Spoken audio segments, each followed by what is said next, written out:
And boom, we're live. What's up? What's up? What's it sounded up? suddenly like pressure when you said it's live. Is it I was pressure? chilling here for a minute. I should take these off. It's more casual. You guys don't have them on. Jamie, Yeah. let us know if you can't hear us. So, Edmond and Ronda, welcome. What's up? Welcome to this humble abode. I like the new place. It's been a minute. Yeah, it's been a while. Yeah. The last time we did a podcast, you weren't even in the UFC yet. No, I hadn't even fought for. I was gonna fight for the Strikeforce title the first time when I came on. Is that really that long ago? Yeah. Wow, that's crazy. Yeah. I got you the cognac. What's the matter, Jamie? It's good. We're good. That's right. Armenian cognac. That got us fucked up. Yeah. Well. You guys are a very interesting combination. Before this even got started, I have to tell everybody, Edmond's over here, Ronda's over here. You're like, get over here, get closer, get closer. He can't be that far from me. I don't know why. That's crazy. I have to be able to hit him at all times. Is that what it is? Yeah, I have to measure my distance with him at all times. Well, you want to touch him. You want him right there. You guys are very close. You have a very unusual relationship. It wasn't always like that, though. No? It was very like Clint Eastwood, Hillary Swank, $1 Million Baby status. I was like, who is this American chick in the gym with all the Armenian guys? Just stay away from me. You No know? one would talk to me at all. Well, I love Armenians. One of the reasons why I love Armenians because they're unapologetically masculine. It's like there's very few unapologetically masculine cultures left in America. That's like true. people are like apologizing for being men, and Armenians don't play that shit. It's a fun culture. They're It's very unapologetically interesting. masculine, but they are not afraid to accessorize at all. How so? How They so? got the bracelets. I mean, show them. You got Gold gold chains, chains, gold, yeah, chain all this. bracelets. Ever like lot the of shiny cologne shit. is always like Right. designer. On point. That's But right. it's because it's designer cologne, you know? Like, no socks now. That's the thing now. They wear the shoes No with no socks. socks. They're very fashionable. They had to get me to actually start like cleaning up a little bit. Really? Yeah, it was the reverse. Like they had to make me over when I first started coming. So what was their advice? Well, it used to be that I had this car, the Fonda was my Honda, and it had one working window and no air conditioning. So I would just sweat all the way home. So I would just put on my my clothes I came in with no shower. I would just throw it on, still sweating, and jump in my car because I would just sweat all the way home. What's the point? And Edmond's first word of advice was he made me shower before I got in the car. Even if I would sweat all the way home and have to shower again, that was like, he was like, Ronda John, I know you're a very good girl and all these things. But My he English didn't wasn't speak that good, English yeah. when I taught him English pretty Really? much. He didn't speak English at all. Well, you speak so I fluently. graduated high school, yeah, but and during the classes, like Armenian kids have to grow up. You know, the parents loved it because they go to school, speak English, and the parents would bring them to the gym after school programs, and they would want their kids to speak Armenian so they won't forget where they're from. And so teaching for like 10 years every day, 4 to 10, I was like only speaking Armenian, and then I like couldn't speak well. Like I was like, what's happening here? I forgot my English or something. And Ronda brought it back. He was the one too. After I won a couple fights, he was like, maybe you should wear it gets a little pretty sometime. Put some makeup on, don't be bad thing. And yeah, that was all like him trying to get me to girly up a little bit because I was a lot grungier when I first started coming to the gym. That's you're such a fascinating contradiction in that way. Because when you clean up, you're beautiful. You clean up, you're a 10, but you don't give a fuck. Well, you can't walk around going all out all the time because then you can't step it up when it's time to step it up. Like I want to be able to have my she's all that unveiling moment whenever I feel like it. Oh, I see. And so the other girls did do it the other way. Like they literally can't not be made up when they leave the house. They fucking panic. Yeah, I don't understand that. I like my face. You have a beautiful face. Thank you. You should like I your don't face. think I should spend my time paranoid to show people what my actual face looks like. That's a weird thing with women. Our culture has decided that women have to have unusual, unnatural colors over their eyes. Your lips have to everybody has to go, this is where I suck the dick. It's all happening right here. Ooh, look how shiny. Don't you want to get in there? Haven't you seen those contouring videos and stuff like that? Or What is that? you have to find these contouring things where it starts with a girl with her face plain and they do all this contour stuff to them. And they're an entirely different person by the end of it. That's so weird. Yeah. I saw like this one thing, I don't know, it was like on Instagram, so who knows if it was even true, that some guy sued his wife after they were married because he never saw her without makeup. And like she was totally busted without it. That doesn't make any sense. There was one about a Chinese guy who sued his wife because she had a gang of plastic surgery and the kids came out ugly. But I don't think that was real either. I think, you know, but I've seen that a lot. Like whenever like I see people like a good looking couple, but they got butt ugly kids, then you know, and it's just like they got work done. You know, you can't get your genetics lifted. Yeah, it is a weird thing where like Koreans have like a real issue in their culture where they get their eyes. It's so common that a lot of girls like there's very few natural eyes left. It's like everyone gets their eyes done. It's like they graduate from, they get their eyes changed. You know, Koreans have naturally like a thin opening for their eye. Well, they get their like eyelids, they get surgery done, and their eyes are fucking hello. It's fucking crazy. Yeah, Jamie, pull it up so you guys can see it. It's very strange, but it's extremely common. Like as common as, probably more common than braces are here. Like look what's going on. Whoa. Men too. That's men. Whoa! Look at the girls. She looks like an anime character. Hello. Look at those eyes. Hi! Wow. My eyes are crazy! See, that one? That one, look at that. Okay, look at those two. Well, one of them looks like she's 8. That's not fair. But it's a very, very, very common procedure over there, to the point where so many of these girls... Are girls... those stitches in the corners of her eyes? It looks like it, doesn't it? Ouch. It is. Yeah. Yeah, oh, that's exactly what it is. Oh, Jesus. Oof. Extremely, extremely common. Wow. They do all sorts of other weird shit too. Like they put chin implants in them. Look at that girl. Had her chin shaved down. Like, okay, there's perfect. The one on the left, that looks like Bigfoot Silva's sister. And the one on the right is a 10. So, like, what happened there? Well, they shaved her down. They, Wow. She looks like Inoki's sister. That's what she looks like. Wow. Antonio Inoki, the guy who fought Muhammad Ali. That's what she looks like, right? Not that it's a bad thing. Look, they fixed it. She's great now. Congratulations. I bet that girl went on a dick rampage though after she got that done. She probably did, you know, because before like everyone was like not really interested, and then bam, the girl on the right. Holy shit! That anyone would be into you. It was probably a swarm, you know, but that's super common. Wow. It's weird. It's weird because it's not in your DNA, and so like your children are gonna have to deal with the same issues, like whatever weird jaw structure thing, nose structure thing that you're gonna get fixed with a doctor. Are you gonna get your kids snipped too? You know? I don't know. I'm not like a big cosmetic surgery type of person, you know? Like if that's your face, and like yeah, you should be cool with it. I don't know. Yeah, but what if you have like something goofy? You know, like there was a girl I went to school with in high school. She had a big crazy nose. She's a nice girl, but it was like crazy, like Wicked Witch of the West type shit. She had like a crazy hump, and then she got it removed. She got her nose fixed, and all of a sudden she was hot as fuck. And everybody was like, "What happened to Susan?"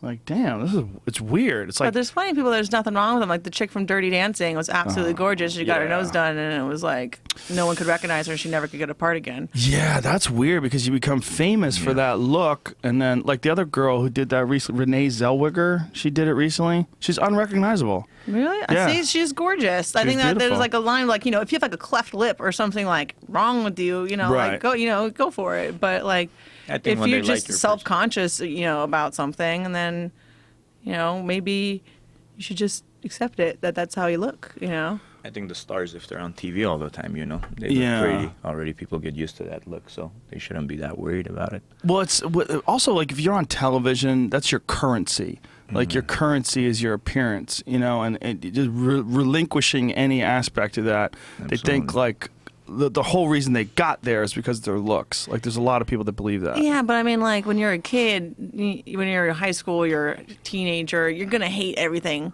pretty much about yourself for a while. You know, you're like, oh God, you know, you're suddenly super self-conscious about all that. And if it's like so common, easily accessible, people are going to end up getting so much work done when they're kids, and they're just going through that stage when, you know, you should at least wait till you're like past 30 and you're like, you know, you've had a good 3 decades of not being happy with how that looks, then okay, fine, go for it. But if you're a teenager and you're like, oh my God, my friend Allison has big boobs and I want to get implants, like, no, don't do it. Okay, you're 18. You'll get over it. You'll accept that, you know, itty bitty titty committee is pretty cool. you know. But I don't know. You're doing something right now with this whole "don't be a do nothing bitch" thing. Are you aware of like how big this movement is? I tweeted about it the other day that I don't forget where I was, but these two girls were arguing about the merits, pros and cons of being a do nothing bitch, and it was it was all after your fight. Wow. And it was completely brought on by you. Like some girls were like, "Well, listen, you know, like I don't like to fucking work. You know, I don't want to. You know, what's wrong with being a do nothing bitch?" And the other girl was like, "No, she's fucking right. You know, like too many girls are out there doing nothing." The thing what's wrong with it is you just contribute nothing to society. Like you all you do is consume. If you're a do nothing bitch, all you do is spend somebody else's money and try to look pretty. Like that's all you do is you use stuff up. You use up resources and you give nothing. And so you're pretty much a drain on society. That's what I think. They don't think it that way. They think what they are is something that all these men want to fuck. So in working really hard to attain this appearance that all these men want to fuck, that what they are, they've created capital. They've created like a need for this. I was just brought up to think that it wasn't your mission in life to be happy. It was your mission in life to leave the world better than how you found it. And by being a cum bucket, you're not going to do that. It's not your mission in life to be happy. You never heard that before? I love it, like introducing him to new like sayings and stuff. Like, yes, I invented that. No, I didn't. That's a fascinating thing to say, that it's not your mission in life to be happy. So, but what's the point in leaving the world better if no one's happy? If everybody follows that same principle, the world just keeps getting better and better, and everybody's miserable as fuck. I don't know. That doesn't seem to make sense. I think your happiness is supposed to be a byproduct of actually living a fulfilling life. You know, instead of just trying to, you know, if I tried to get drunk and party every day and get as happy as I possibly could every day, you know, I'm gonna live a really unfulfilling life and die unhappy.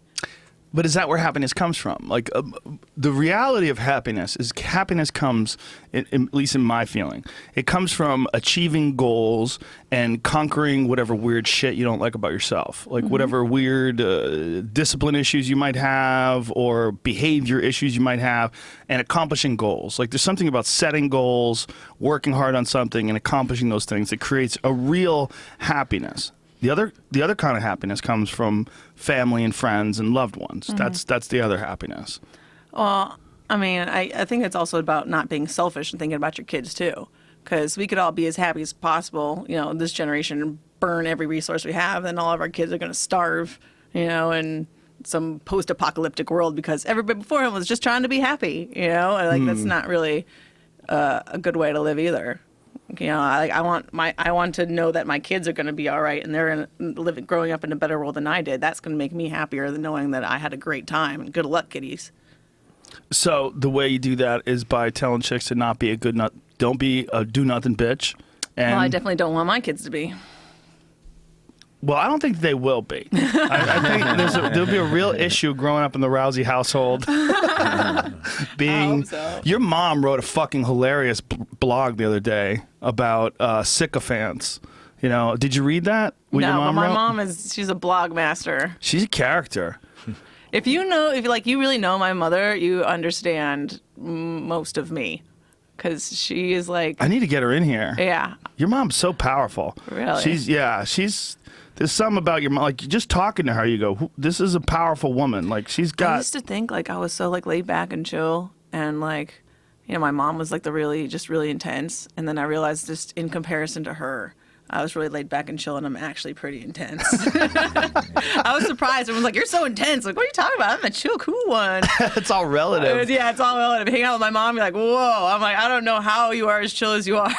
The standards were set so high in your house that just being like what you thought was chill in your house, everybody else was like, "Whoa." Yeah, I mean, like I was like the black sheep loser in my house for like a long time because you were a loser. Yeah, because everybody else has like bachelor's and master's degrees, and they're like, you know, like. Average was below average. Like exceptional was average in our family. The rule was you could pick anything you wanted to do in the world, but you just had to be the best in the world at it. Just like you don't have to pick one specific thing, but you just have to be the best in the world at it. Fuck, that's a lot of pressure. Yeah, when you're a kid. But you know what? Now I'm happy for it because now I'm in high pressure situations all the time and I can totally deal with it. I mean, now I'm live on the Joe Rogan Experience and I'm sure my heart rate is perfectly fine. Well, this is a very low pressure situation compared to Brazil. Well, I'm sure some people listening right now, if they got on, you know, they'd have a hard time relaxing. Like my first time that I came on your show, I was a little bit like amped up because I would watch it all the time and I was a fan. Like I would go to training, I would come home and I would make, you know, I had a point where I could afford Trader Joe's at that point. So I was like made myself a little sandwich at Trader Joe's and I would like sit and eat my sandwich and listen to you every day. Well, if I remember correctly, we might have been medicated at the time as well. Yeah. There might have been some plant burning going on. Speaking of Brazil, like that experience, to me, that was one of the strangest experiences of all my years of calling fights. It was one of the strangest experiences because it had sort of transcended just fighting. It had gotten into this weird cultural place. Like first of all, when we went there, it was the first time I sat in the audience for a weigh-in. I never sat in the audience for a weigh-in before. But when we got there, they had some dude that was a Brazilian guy that was going to do the weigh-ins because they wanted it to be in Portuguese. So I sat down in the front row and I got to watch. And one of the freakiest things about it was the first time ever, out of all the fights that I've ever called in Brazil, where the Brazilian got booed and the American got cheered. And I was like, we've hit some weird tipping point here. And I was it was strange to observe that. I was like, when you went on stage, they were cheering you. And, you know, she's like got the Brazilian flag and she's getting fucking crazy and she's trying to get everybody on her side. And they're like, that's not what we're here for. Well, we're here for the Ronda Rousey show. She was trying really hard to pull that angle. She brought that Brazilian flag everywhere. She flew with it in the plane. She got off the plane with it. I mean, I'm sure she went to the bathroom with it. Like, I never saw her without that flag. But I mean, and then they threw it on the ground when you were walking in. And that was the flag then that her brother had it. like takes the flag and throws it at my face when I'm walking in. And I'm like, okay, it's cool for you to be patriotic and proud of your country, but you don't throw your flag on the ground. Yeah, that's disrespectful to your country. Yeah, exactly. Oh my God. So Edmond's not going to say this, but like, okay. Her brother, the guy with like she had the brother with like blue hair. I don't know. But he was giving me shit on Instagram for like a month. He and was I didn't say harassing shit back, Edmond you know? all over his Instagram, right? And Edmond's like, just you wait when I get done with this. When you beat her ass, I'm going to let him have it. I'm going to tell him. I'm like, okay. So because that's Edmond's thing. He like gets riled up, and so then we get there and he's like wearing like these pink shirts, and he was outside when we were leaving the bus and being like, fuck you, da da da da. In like a pink shirt. I'm like, oh, look at you. He's like, saying fucking pink. That's cute. So then I'm walking out. The guy throws the Brazilian flag at my face.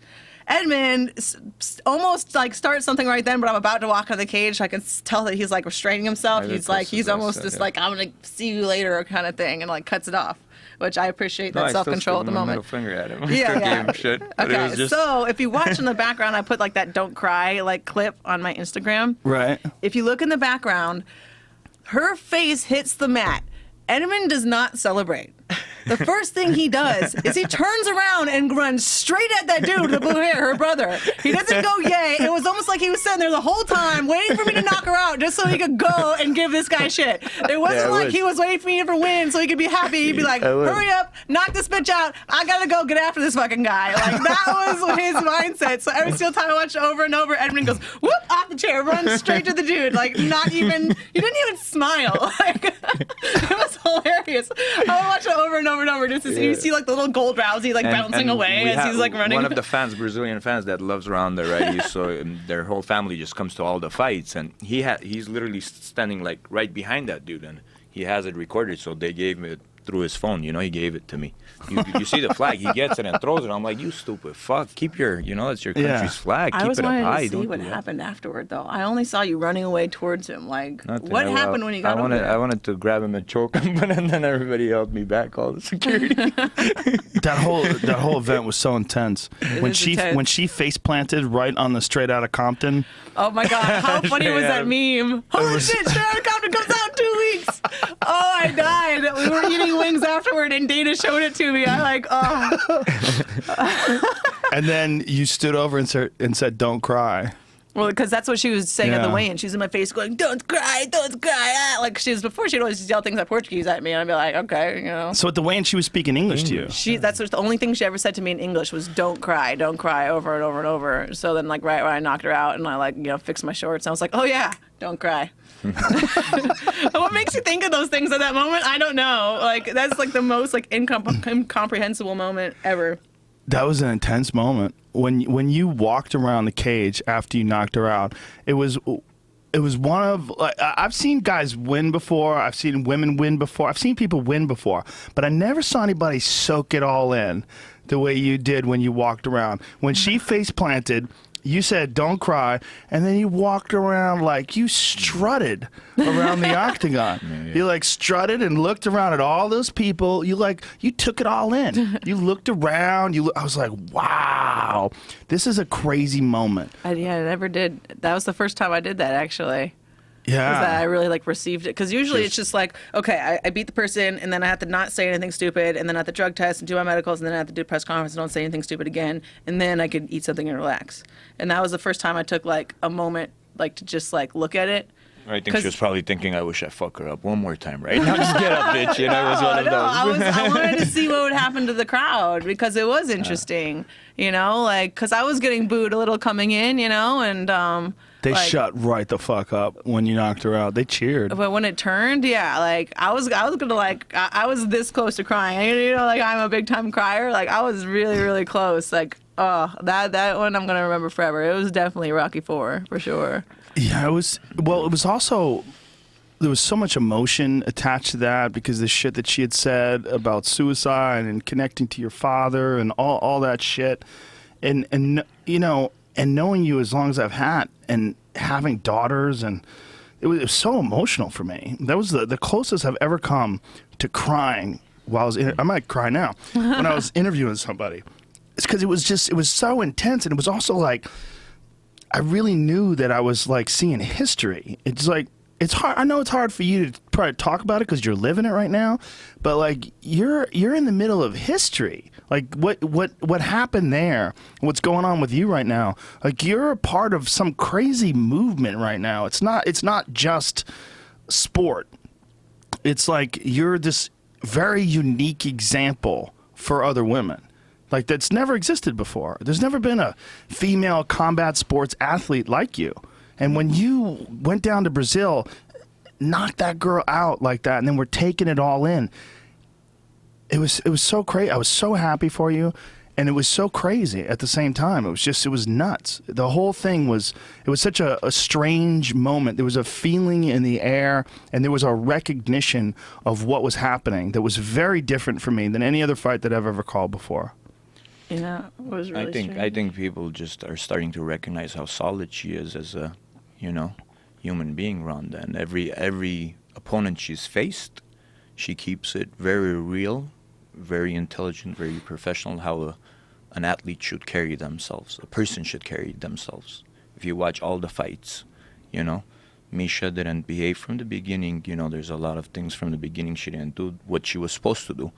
Bringing her forward, pushing during weigh-ins, stuff like that. It's great building up, a fight. It's normal. It's the fight business. But afterwards complaining to the commission to fine somebody. When you fight for a living, it's nonsense. Why was she saying to fine her? To complain to the commission so they could touch her purse, to fine her. About what? She said that she put her forehead on mine our first weigh-in, and I pushed her back, and she said the commission should fine me for headbutting her. Yeah. So basically, they're not real. You don't do that. You don't touch somebody's finances when you're a fighter yourself. You know what I mean? Not in that way. And every opponent, how respectful she was against Kat, even on the floor when Ronda submitted her, said, I'll give you another chance. That was too quick. And she's done an amazing job. And everybody, I think now after 10 fights, 12 fights, 13 fights, they're starting to realize that. Well, I don't think we're really, I don't even think I'm going to really know what is going on right now or realize what is going on right now until afterward, until it's all done. And I can just try to do the best that I can in the moment, but I don't really think that any of us really comprehend what's going on right now until we're looking at it in hindsight. And that's the kind of thing I think is kind of funny. There's so many people that just live to hate me, but when I'm gone, they're going to miss me. I do. I realize what's going on. They really are. I realize that. You keep it real and you kick everybody's ass. I'm saying, I'm like, how are they ever going to have like a bad guy better than Heath Ledger as the Joker? Like, you miss him. You need, like, the Joker's gone. Like, you're never going to have Joker again. Are you the Joker? I'm saying that, like, I am not the protagonist. I'm the antagonist, because the protagonist just reacts. They do nothing. And the whole storyline, everything that goes on is completely dependent on the antagonist. I'm the one that's forcing everybody to do something. And so, like, I like to think of myself as more of, like, the heel, like, the bad guy that you somehow, like, sometimes root for. You can't help it a little bit sometimes, but sometimes you hate him. But I think that the fact that mixed emotions come out is one of the more interesting things. You know, I'm not trying to have everyone like me. I'm trying to have everybody care about what I'm doing. When you beat Misha and the audience was booing, do you remember that? Yeah. That shit's all gone. Like nobody remembers that anymore. Oh, it'll come back. You won't. It'll come back because you want to know why it happens? Yeah. Because I wouldn't shake her hand. Yeah. Because it was an entirely disingenuous gesture for her to offer a handshake, because she never would have offered a handshake if she wasn't being watched by millions of people. And I wouldn't have shook her hand if we were alone in the room or we had millions of people watching. And the fact that I'm not going to play to the crowd for like to have them like, it would have been so easy to just shake her hand and have everybody cheer. But I felt like it would have been dishonest. And, you know, honesty pays, but it pays very slowly, and it doesn't pay very consistently. You know what I mean? Do you think that she was being honest when she shook her hand? Is it possible No. that she was being honest when Not she at went to all. shake your hand? Is it possible that all the anxiety and all the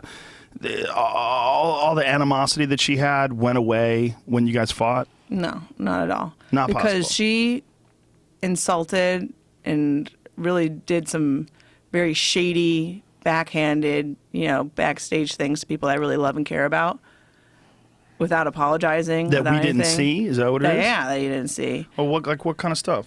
Like, one example, at the Ultimate Fighter, Chris Beal's about to go out and fight. And he's all warmed up. He's ready to go. And literally, like 2 minutes before he goes out, Dana walks in and he goes, "You're signed with another promotion?" And he's like, "What?" And he's like, your other promoter just called. Like, we're pulling you out of this fight, all this stuff, da-da-da-da-da. Yeah, and it's a closed set. No one's supposed to even know that he's on the Ultimate Fighter. And how would his other promoter even know that he was about to fight in 2 minutes? And who would benefit from that kind of timing and things like that? Like, he said it to other people in the house, so they knew, and the other team knew that it was the other promoter. But how would the promoter know to call right before he was about to walk out to mess with him the most? Because of Misha. Because somebody tipped him off. Because it was timed. It was premeditated. I don't believe in coincidences. There's no way that was a coincidence at So all. he was signed with another promoter. And I think, like, he had a contract, but, like, he hadn't fought in so long. The contract was supposed to default if they hadn't had him fight within that amount of time, so he was out of it. But it was, like, some sort of messy contract situation or whatever. But he, like, mentioned it to the other kids, and it got back to their team, and they called and set this up so that they would call right at the exact time he's about to go out and try to get Chris Beal pulled out, or at least mess with him enough to, like, have him not be fresh when he went in. And so you're pretty sure that was Misha's doing. Who else's would it be? Who else would benefit from that? Was Who that else the had access to phones? Was that the only thing? Mm-mm. That's true. Who else would have access to a phone, right? Yeah. That's not the only thing. That's one small example out of very many, and I just don't even want to, like, get Right. into it. I've, like, moved on with my life. And just not keeping it real, We had Dana come in and say, just leave, promise me that everything will be normal and you guys won't be acting up anymore, this and that. And we said, yeah, we will. And, a promise is a promise. You have to be respectful, what And the then man the has next been doing. day- And then the next day they do the same shit. And the It's next like, day they put, like, some yeah. Count Chocula doll in there with a like a certificate to, like, get your eyebrows waxed that said Edmond on it. Yeah. And the Giving thing you a is, hard time about your and the eyebrows? thing is, I could give them my number. They could always see Right. me anywhere in the street, you know. And I told them that, you know, there's too many cameras. Don't act like a little bitch in front of cameras. You know, you guys could do that because you know you don't. Ronda doesn't want me to step out of line and kick your fucking ass right there. They're gonna take me out of there, and I gotta do this for all those kids, you know. But they don't understand shit like that. So when a person doesn't, sometimes you can't fucking. That's the fix thing. stupid, Like, you if know? someone is like been purposely like trying to like backhanded work against you, do really really shady shit, and then try to like play sweetheart to everybody else, and then they try to play sweetheart again, I'm not going to trust you at all. Why would you expect that? And why it would be an insult to all the people that I love that you insulted to shake your hand without an apology to them anyway. Did you like doing that show? Because it seemed like you hated it. It was one of the worst experiences I've ever like had to deal with. What was so horrible about it? Just being around Misha all the time? No, about being felt like I was trapped in a situation because the kids needed me, so I couldn't leave. Oh.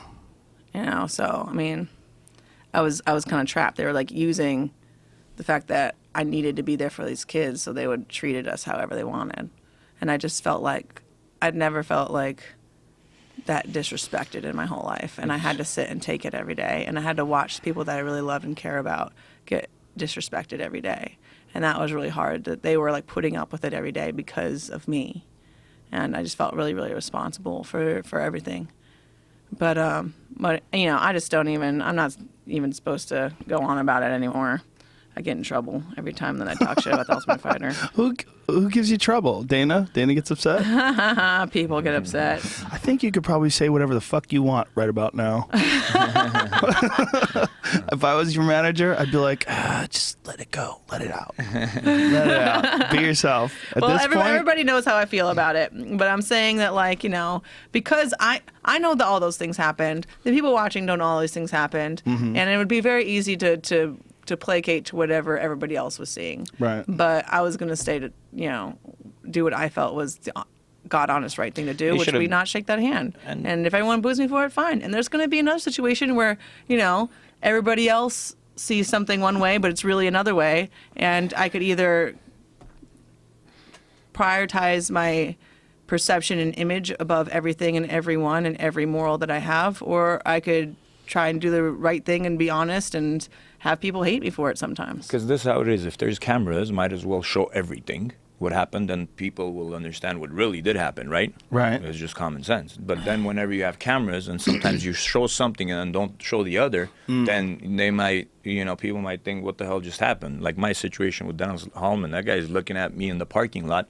He's looking at me, I'm looking at him. Like he's looking at me, then he turns around and says, I said fucking bye. I said, man, when you say bye, you don't use the fucking word fucking, you know? Have some fucking manners, you stupid idiot. I'll teach you fucking manners. You can't talk to me. There's no way. Right. Like if there's no cameras, there's no way you could speak to me. It's impossible. I don't even want to talk about it And anymore. then, yeah, and then to be and then he honest. comes, and then when I go at him, because he fucking gets on my nerves, and then there's the cameras, all kinds of bullshit. well, but those it doesn't reality matter. shows are very problematic when they edit things. And they also like to edit things out of context. So Yeah. they'll take the reaction to something else and put it on the one thing. And I think that's why we. That's hated what it was. It was That's a what lot it is. of reaction shown without context. what caused them. Yeah. And Yeah, well- I didn't even, you know, I just want to put that whole part of my life like And behind it's me. normal. Not, We should You, have known yeah, that, you and can't it's- take it's- 6 yeah. weeks and put it into an hour a week. You just can't. It just won't. It won't be real. And all the different interactions you have, they just do their best to make it entertaining. But there's this one moment where you guys, one of the coaches' challenges, where you beat her and you're hanging from a rope and you go, "Fuck you!" And I was like, "God damn, that girl's fire burns hot."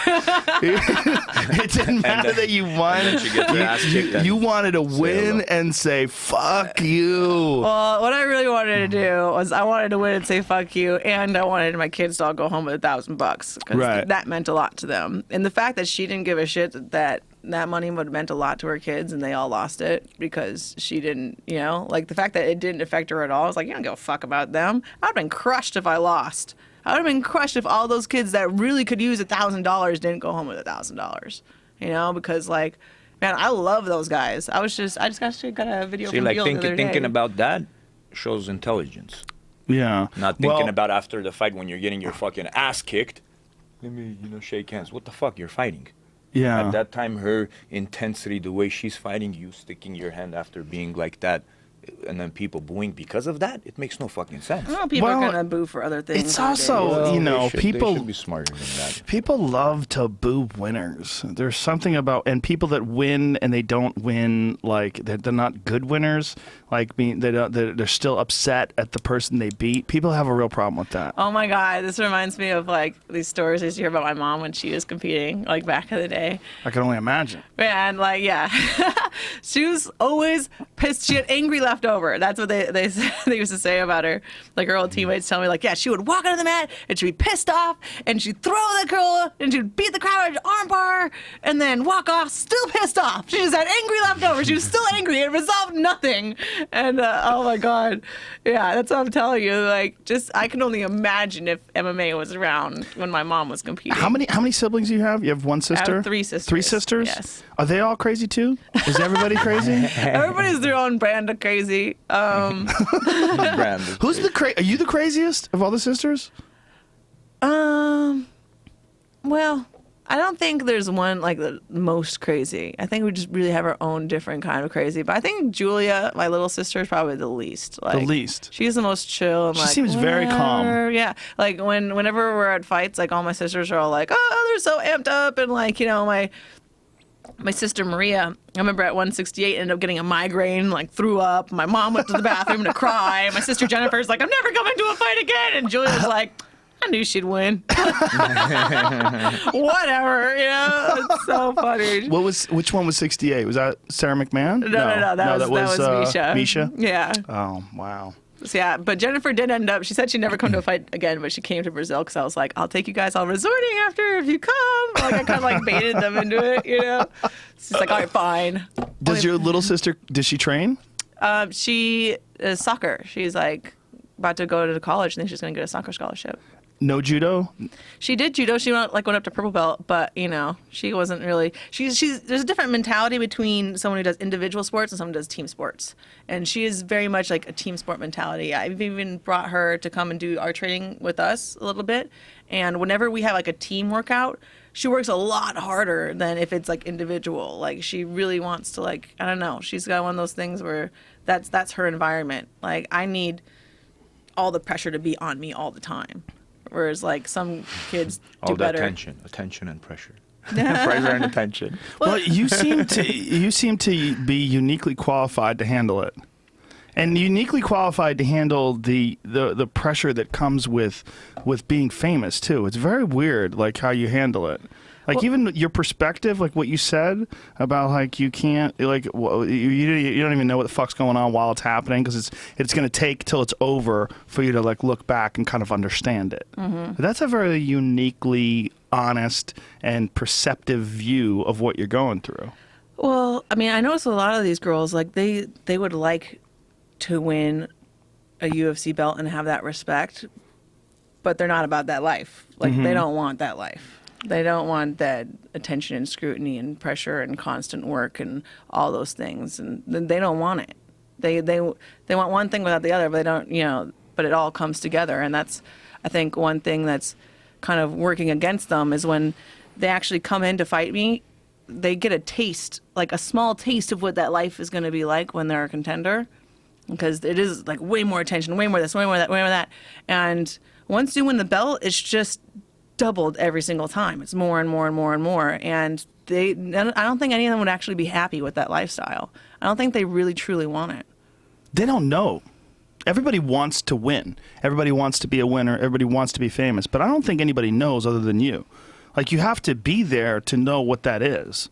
Like I see it from the outside, and it looks mind-boggling. The amount of pressure, the media obligations alone, which is something nobody considers. But if you go on YouTube or you go on the internet and look at all the different interviews that you do up to a fight, or any of the world champions do up to a fight, it's fucking staggering. I mean, you guys are constantly on the radio, constantly sitting down and doing TV interviews, constantly. There's articles in Rolling Stone and in fucking all these different magazines. Even scheduling today was kind of a clusterfuck, to be honest. Yeah. And this is just like Monday, Monday. No, like, No fight coming up, yeah. Yeah. Well, Holly Holm's not until now. It's the November 14th. card. Yeah. November card, and that's going to be the biggest audience ever for a UFC. The No, biggest. it's not. Yes, Wasn't it is. the GSP It's and going to be bigger. Shields? It's going to be bigger than that. Oh, wow.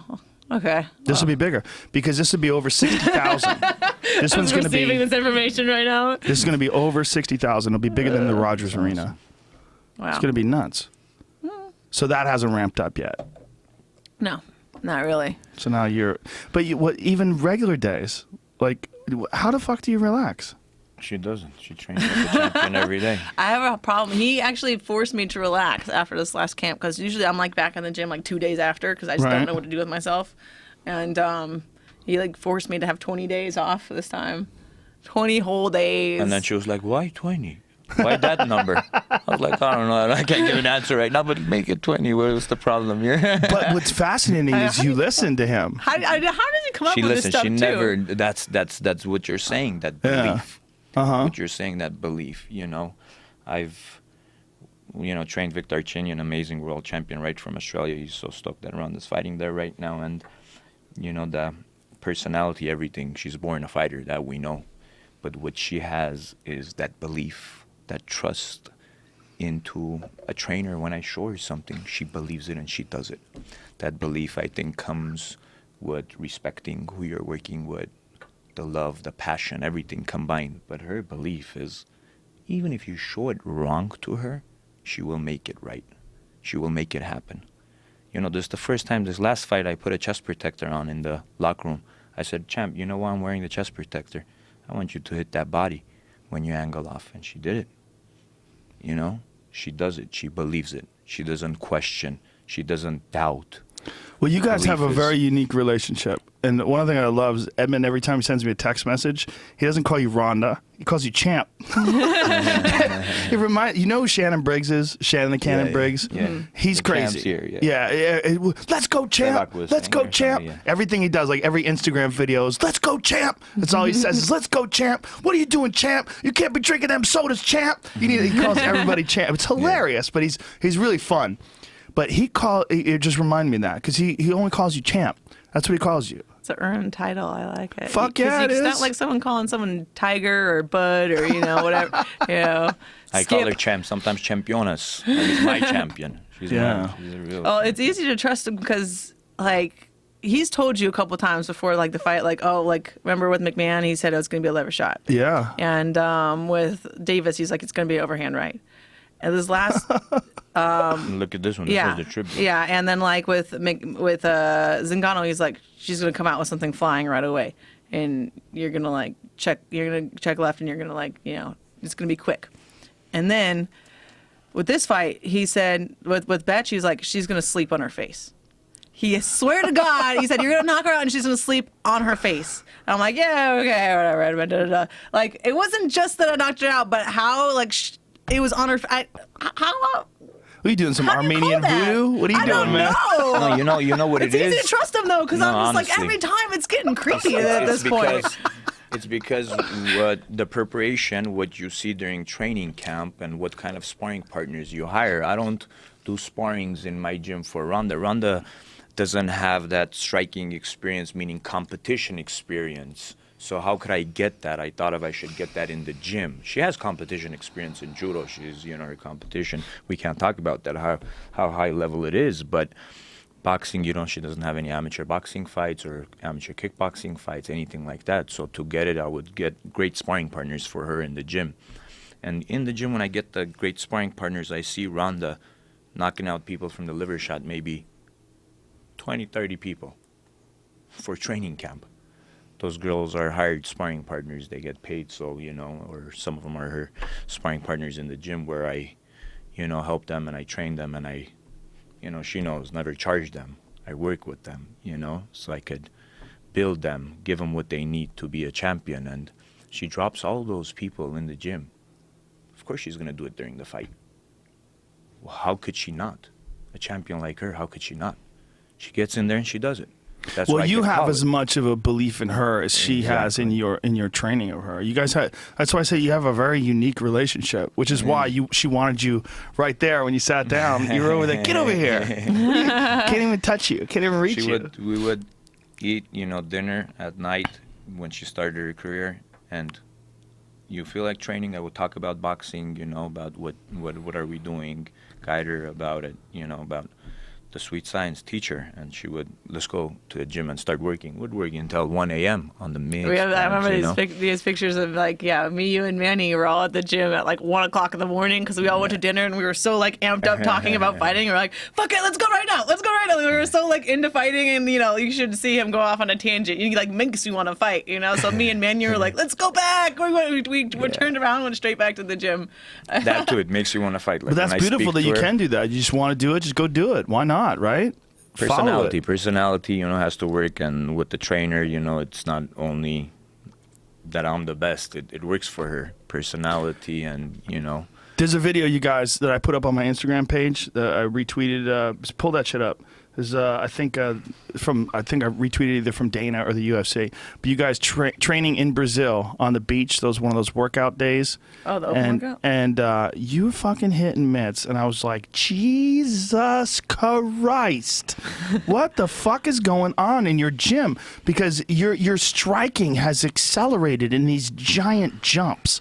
Like every 3 or 4 months, when I watch like you hit mitts, I'm like, what the fuck are they doing? Like, this is no, you don't see that kind of results from other fighters. There's these giant leaps from if you go back to like, I saw you guys hitting mitts before the Liz Carmouche fight, and you go back to before the Betch Correia fight. You're like, fucking, they're so different. It's shocking. You're only talking about a few years, but there's difference between like someone who's like, got a decent understanding of how to throw punches to someone who looks like a fucking world champion kickboxer. Like this is she crazy wins the shit. boxing world champion any given day. I always say that. Right now, there's a few females out there, no disrespect, that are in the Olympic Games, that won Olympic gold medal. I even told Ronda about a girl, Reza. She's awesome. She could box. She won the Olympic boxing gold medal. Like, a lot of respect to her. She could definitely box. She could punch. Amazing champion. Olympic gold medals, but professional boxing, her weight class, 135-pounder, she would destroy them. Here it is, right here on the big screen. There's see what you guys are hitting mitts. All those pants are in my car. I don't know why I thought of It that. is here. It's fucking speed is retarded. Well, the thing is, people forget that like when I won the title the first time, it was like my 5th pro fight. Yo, look at after I was just getting combinations, her started. maneuvering, her Yeah. defense. It's not like hit and stand. It's so much different, Well, you have a lot of striking knowledge. It's very obvious. I've seen the work you've done with Ellenberger and with Travis. I mean, Ellenberger, there was a big difference between the way he was throwing punches and the way he was moving after he started working with you. And I could tell the way you coach her and the way you coach fighters. You know a lot of shit about boxing. There's a lot going on there with movement. But it's also, you're a very unusual athlete, Ronda. I'm sure you know this, but there's a fucking fire burning inside you that is just so much hotter than most people. The intensity that you're bringing to it, is that come from the way your mom raised you? Is that something that's always been in you? Like, I think it's a mix between how I was raised and never winning the Olympics. That's like the best thing that's ever happened to me, because it's like now it's just unlimited motivation forever because it's never going to be satiated. Yeah, I grew up as a little kid. Like, even before I did judo, my dad convinced me, he's like, you're gonna win the Olympics in swimming. You're gonna be an Olympic champion. And then I switched to judo, so I was like, okay, I'm gonna be an Olympic champion. That's my whole life. That was like my obsession, And I went when I was 17, and it didn't go my way. And then when I was 21, I was so unhappy doing judo that I felt like that was like my last shot. For why real. were you so unhappy doing judo? Because it got to a point where it's very old school kind of training where it's drilled into your head that you have to make yourself absolutely miserable in order to deserve to win. And so it was just like I was miserable all the time. Why do you have to make yourself miserable? What do you mean? Like constantly overtrained, always overtrained. Like I couldn't, like my knee, I've recovered so much since coming to MMA. Like I was about to retire just because my knee was so bad in judo, because like I could barely like walk some days. I would wake up in the morning and it would take me like 20 minutes to maneuver my knee enough so I could bend it again, because it would lock in place in the middle of the night.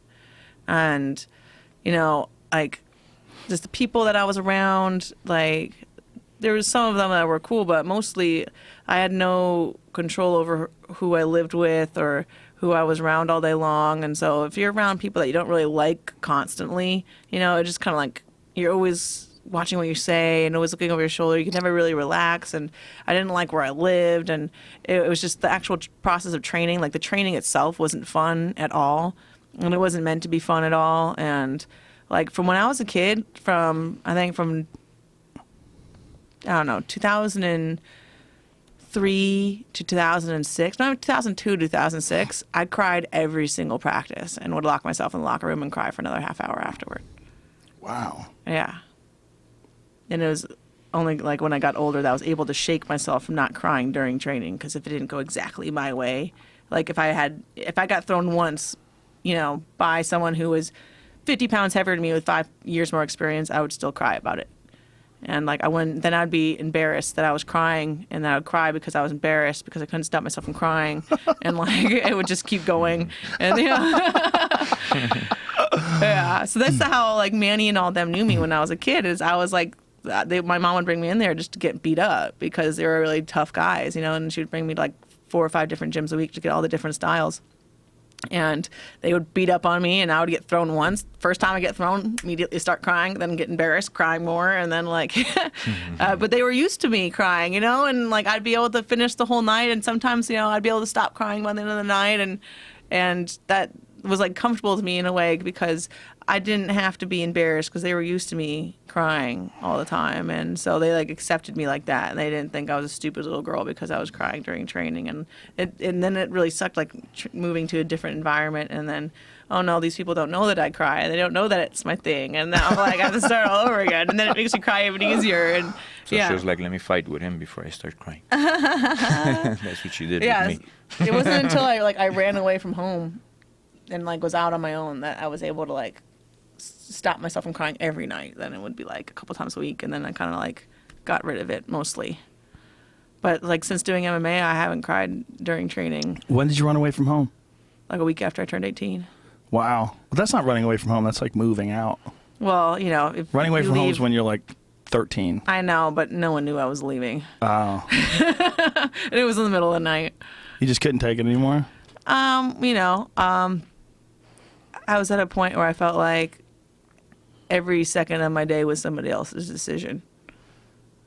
You know, so like I mean, I am so grateful to my mother. She's an amazing person. She did the perfect job raising me, and I was kind of a stupid and short-sighted kid. I didn't realize how much she was doing for me at the time, and I was, you know, had like Rapunzel in the castle syndrome. You know, I thought like, oh, woe is me. I'm locked in the castle, and my mom is so mean. And now I'm like, oh my God, she's a genius. But you know, at the time, yeah, I was recognized as having a lot of potential, very, very young, and was treated like that, you know, that like I was like the prodigy kid very young, and got really intense, really structured training very early on, and like it just became a whole life. Like I never went to a single like dance or party in school. I never went on a single date. Like I trained all the time, and then dropped out of school sophomore year so I could train all the time. And that was like my life. And then I felt like my life was like out of my control. And so I left and was like, well, I'm going to win, and I'm going to do this stuff on my own, and I'm going to show everybody that I actually know what I'm talking about. And because I felt like my opinion, and no one had any respect for what I thought. And I was always doing what everybody else said I should be doing. And so I went off and I bounced around a bunch of different clubs. It was a very crazy time where I was moving cities like every couple of months. And then after, in 2006, I was like the first American woman in 9 years to win a World Cup in judo with no coach. I did it with no coach. And then I won in Sweden, and I medaled in Finland when, you know, the Americans were getting their asses kicked. They weren't medaling, they weren't getting past the first round. And so, like, I was kind of my way to get respect from everybody else was, and then I ended up moving to Canada because I was like, fuck all the U.S. coaches, I'm going to do this on my own. And I was at the National Training Center there where they couldn't coach me, but I was beating their girls. So they're like, yeah, well, come here and they'll get used to you and whatever. So I was just kind of like a body for them. And I was like pretty much on my own, training on my own with no direction and no coaching. And I was like, they couldn't coach you because you're a United States citizen? Is that what the idea was? Yeah. And I was just like so stubborn and not getting enough respect that I felt like I was going to go win with nobody's help. And then I ended up getting asked back to one of the gyms I was kicked out of when I was a kid. Why were you kicked out? I was kicked out. I was kicked out several times. I was kicked out like once because like, I don't know, my old coach's wife like didn't like my mom. I don't know. They were having like an argument. And like, then like the last time I got kicked out was, I was at the German Super A and I lost. I remember first round, I was fighting this girl from Finland and I was ahead by like a yuko, which is like a decent score.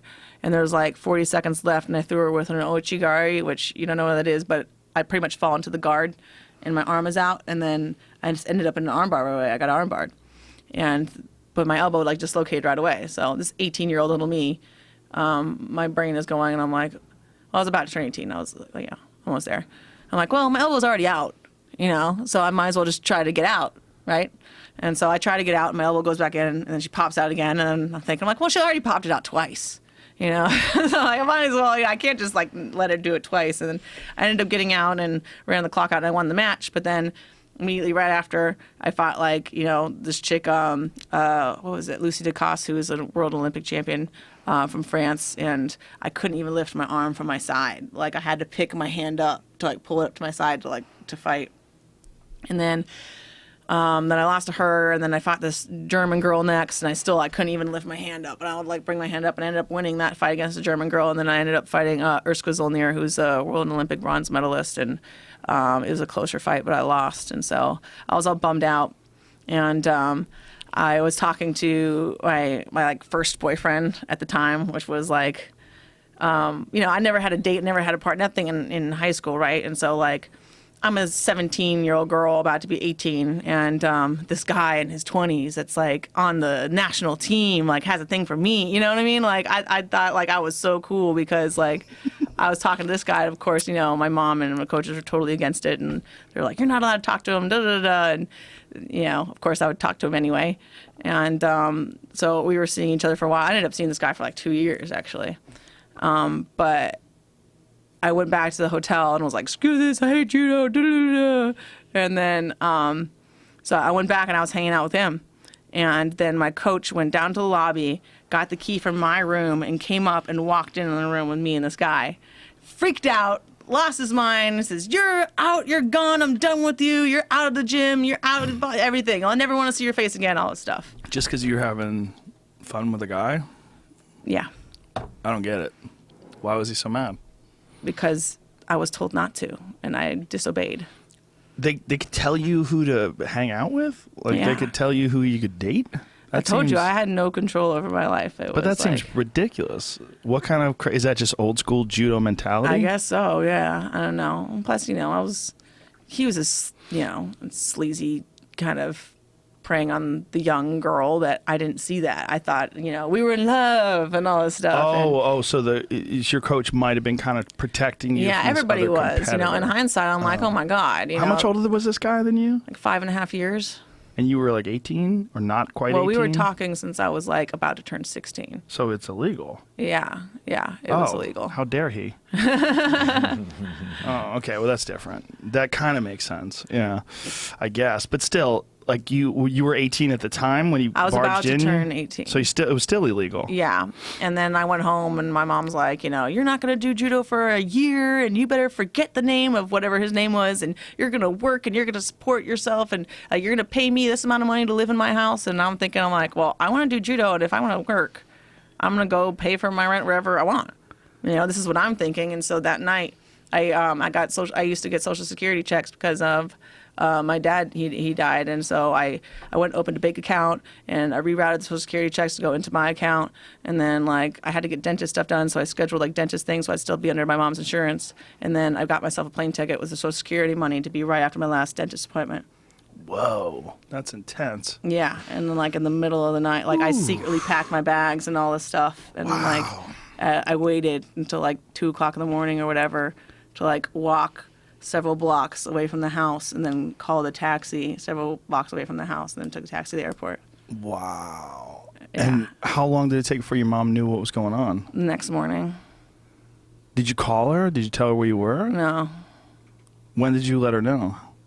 She says I left a note. I don't remember if I did, to be honest. But I went to like my best friend Lily's house all the way across the country in New York, because I was like, I'm gonna work at Stewart's, which is like their convenience store. I was like, I'm gonna get a job at a convenience store, and I'm gonna train on my own, and I'm gonna do it on my own, and I'm gonna show everybody that I can do it on my own. You know, I don't know. I was a young dumb kid, and just I had no like way to rebel. So I was like Little Miss Perfect, and that was like I suddenly just blew up one day and like took off. How long was it before you talked to your mom again? Like 2 years. You didn't talk to her at all for 2 years? Like anytime we tried to talk, it would turn into a huge blow up. So like, yeah, and like my whole family too. Like they like, you know, it was a terrible thing that I did. I like took off, and I like really hurt my mom, and my sisters really resented me for it. And there were plenty of Thanksgivings where like I would sit there and no one would talk to me. Since like after that, and You got a fucking intense family. really intense family. Oh, my God. And it took many years for them to actually like forgive me for what I did. Wow. Yeah. Wow, that is crazy. The world of judo is a lot like the world of wrestling with that overtraining, isn't it? Yeah.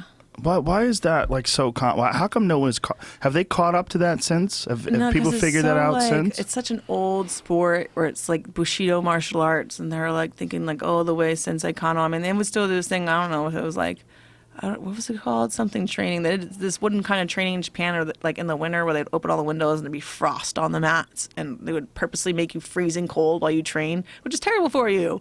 But it would be like, you know, old Mental school toughness. mentality, mental toughness, you know, that kind of stuff. And they would always do like more is more for them. More is more and more is more. And yeah, I was so constantly overtrained all the time and constantly cutting weight and like not having any way to actually make weight healthily, no tools, no education, anything, just getting weighed every week and being yelled at for being too heavy.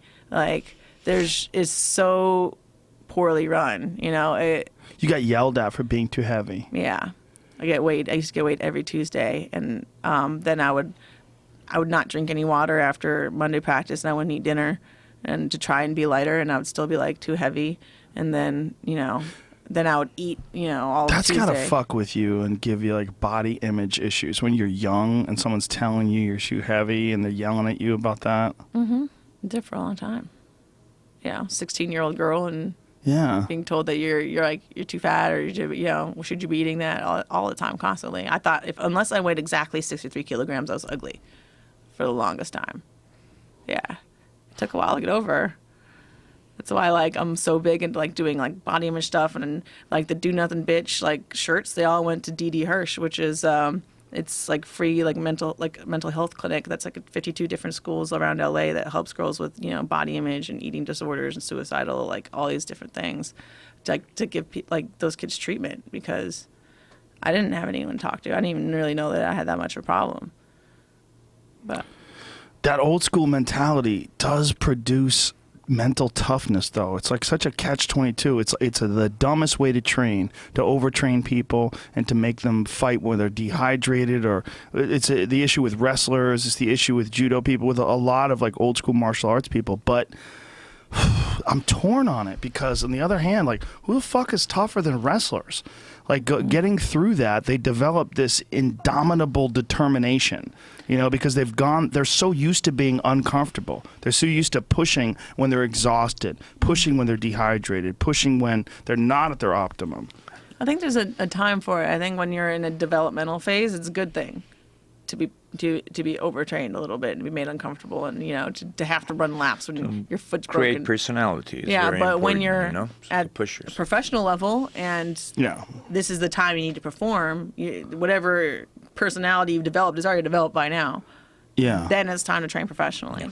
Like we've had situations and sparring sessions, like if one of my guys or anybody gets caught with a punch, they take a knee, I relax, there's always another day. You don't need that extra punishment to the head. It's not healthy for you. But Right. some people don't understand that. They push their fighters, they get dropped, and it's happened to, even with Champ, her opponent gets dropped, and they keep on pushing and pushing. Oh, she's okay. Go one more. Boom. Dropped again. Go one more. That's not healthy. You have to know where to push, how to push. But she's absolutely right about young age. Sometimes you want to create that personality, not giving up, and the only way to do it is you got to be a little bit old school and hard on them, And she's had that, but now she has that. You do it more professional, more structured, better, Sparring's the right way. Sparring partners, everything is done for her, and she loves it. That's why she loves it. That's why she says she didn't like that, and now she loves this. Yeah, She that loves doing grind, this. Yeah. the determination that you developed from that grind is like irreplaceable. Yeah. But once you have it, for you, is it a matter of just like keeping the sword sharp? Like, what keeps your motivation high at this point? Well, I don't know. It just seems like unfinished.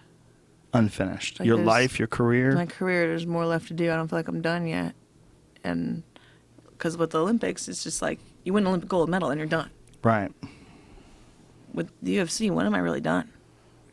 You're done when you say you're done. You might be done right now. You might walk out of here and go, fuck this sport. But I'm not. I'm going to go do movies. But I'm not. Fuck bitches up on the big screen. I mean, you could really do whatever you want at this point, right? You're rich. You're famous. You could do whatever you want. You transcended the sport already. You But could it do whatever you feels- want. It feels unfinished still. What would make it feel finished? Cyborg? That definitely would. That's like, she's your Ivan Drago. Right? But yeah, but if she never steps up, like I'll know, I'll probably go a little longer waiting for her. But, if she showed up sooner rather than later, I don't know how much longer I would go after that. Well, she seems to want you to fight her at a heavier weight, which is very fascinating to me because, she knows that you're the 135-pound champ, and she knows you fought at 145 before, so she wants you to fight where she is. But she's That's clearly... The thing is, someone who uses steroids and those kind of things, they need that to mentally think that they have an advantage that they didn't earn. bigger. Like, it's a crutch for her. Well, what she got she caught needs with- to feel like she somehow has an advantage from the outside because she doesn't think she's good enough with just what she has. That's why you dope in the first place, because you feel like the best you have isn't good enough. She feels like if we fight fair, the best she has isn't going to be good enough. That's why she wants it to be somehow stacked in her favor. Well, the steroid that she got caught with is a steroid that allows you to keep size, keep your muscle while you're cutting weight. It's one of the best ones for that. It allows. So she's obviously not just concerned with making the weight, but concerned with making the weight and being big. Yeah, that's the thing. Like, if you can make weight and be on steroids, even if it's a relatively making weight friendly steroid, you're still like, without it, you're capable of moving down. You see what happens to people when they get off of steroids. Mm-hmm. You see what they look like.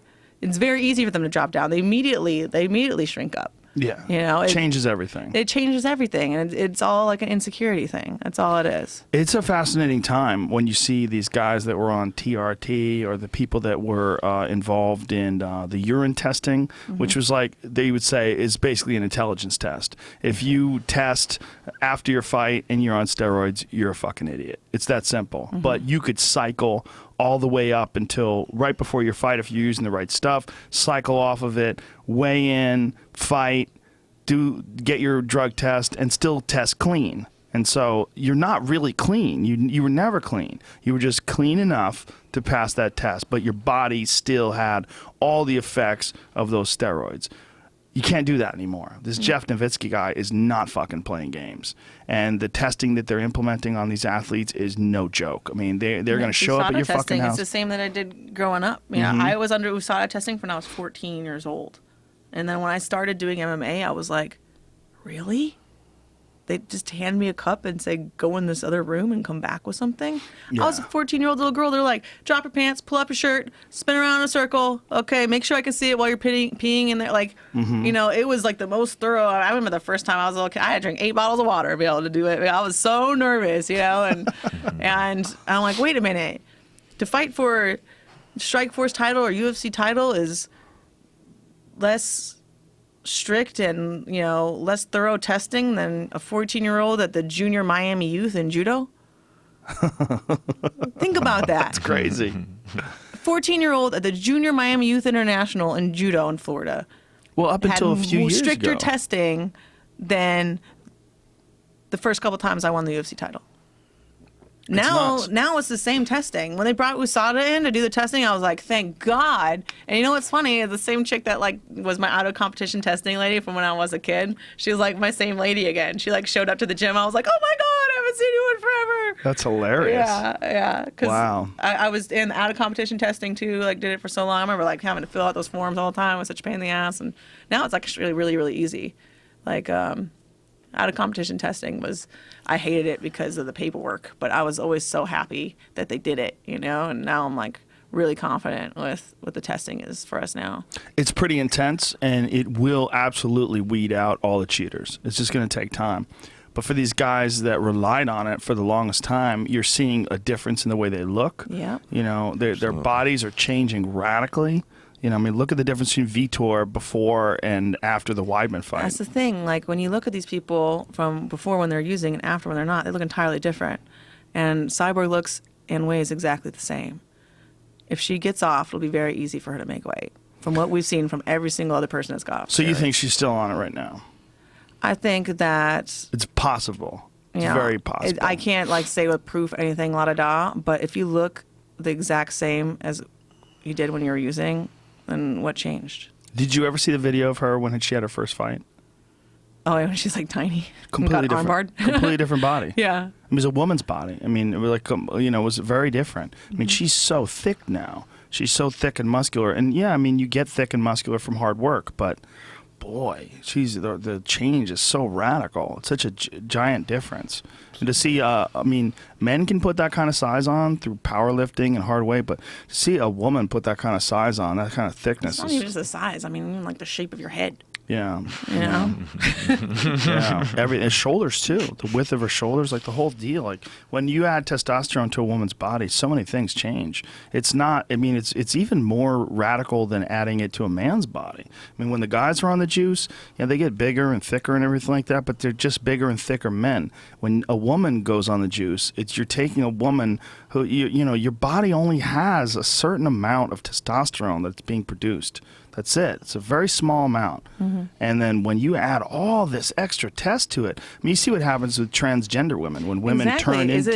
It's very similar to the hormone therapy that woman to man transgender goes through. Yeah, exactly. It's the same thing. I'm like, you know, and they become a man. Into a man. Yeah, you literally do turn into a man. Everything changes. Your bone structure changes. You get thicker. The shoulders, the face, everything. It like changes your ability to take punishment as well. That's what's really weird. Like the difference between guys who are on it and off of it, their ability to take a shot. Like you see the difference in their ability to absorb punches. Where they get off of it in one punch and their legs go. It's crazy. It's the confidence too. It really is. If you walk in there with confidence, like there's no way this person's gonna touch me and they hit you, you don't care.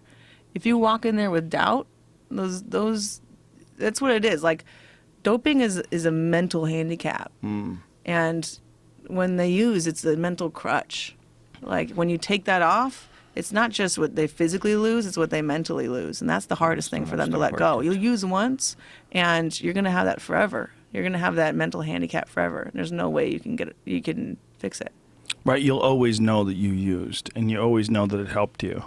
Mm-hmm. And you'll always feel like less without it. Yeah, because when you have it, like the guys that are juiced up, they feel like they're fucking supermen.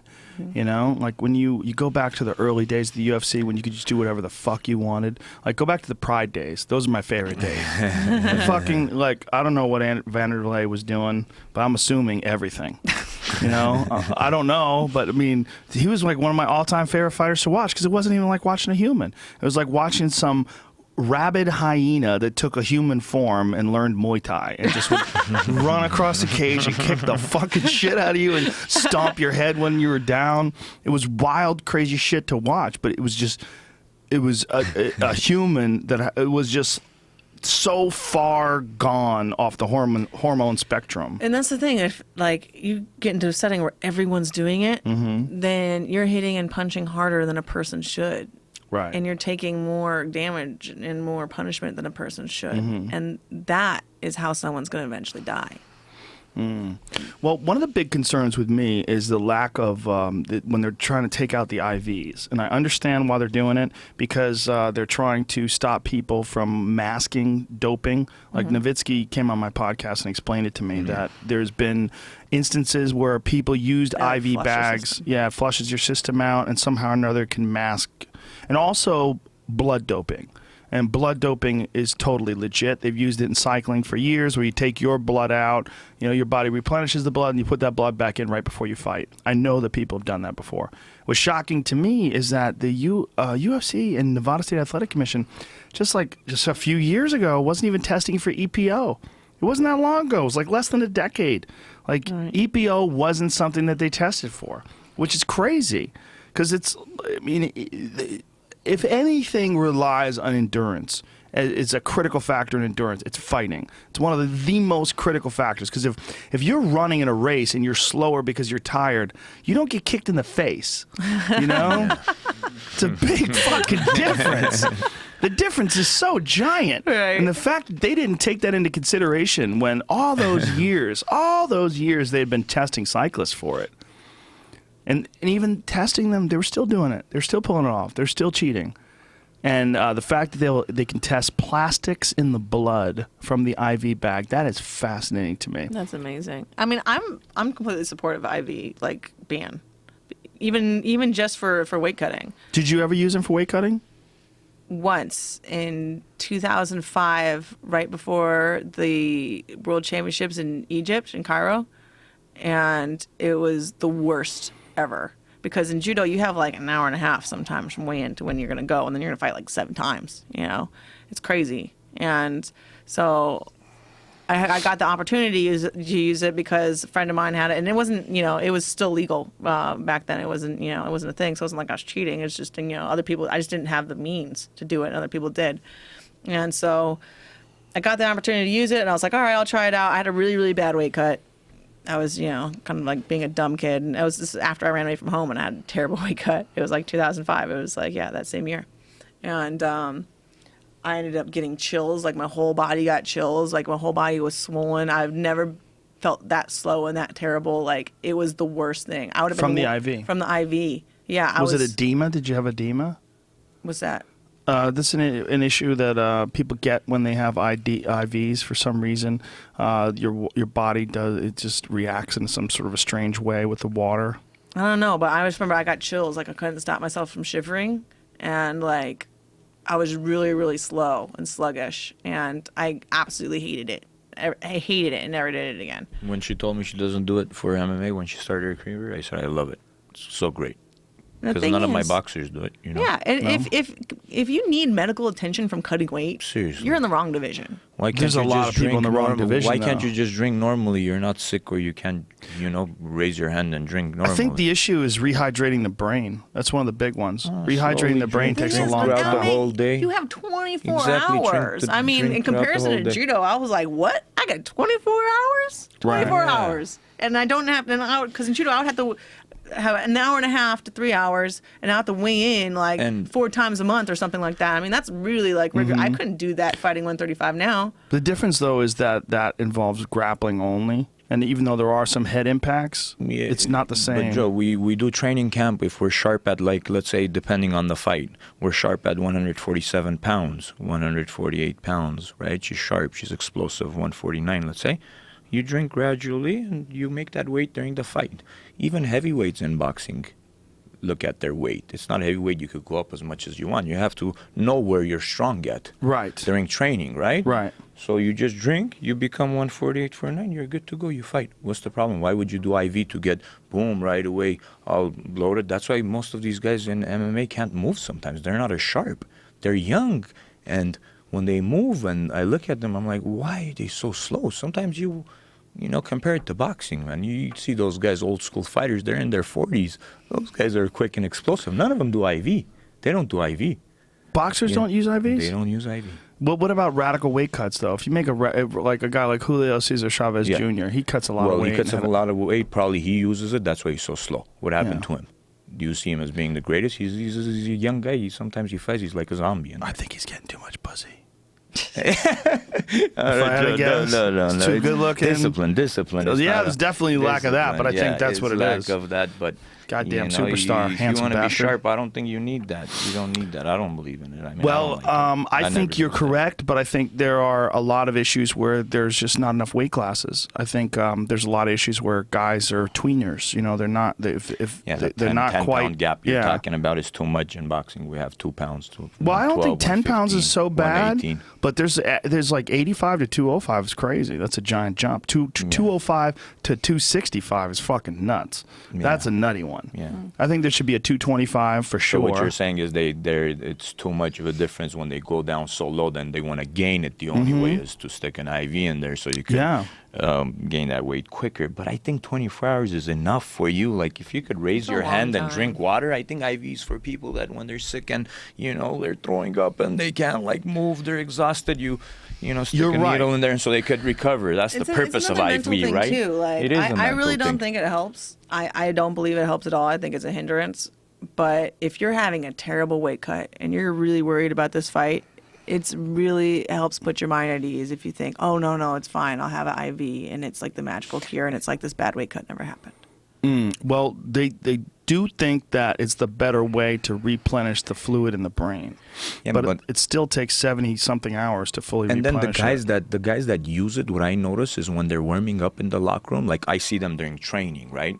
So I know how there's people that sweat more than the others, so you know the athlete. But the guys that use it right in the locker room when they're starting their warm-up, they're sweating. You see that the body is not crisp and sharp. It's something like abnormal. Yeah, it's something that I don't see usually during training. Because if you're drinking your water, you're coming to training, you're normal, you're fit, you're healthy. Let's say at 150 or whatever it is, right?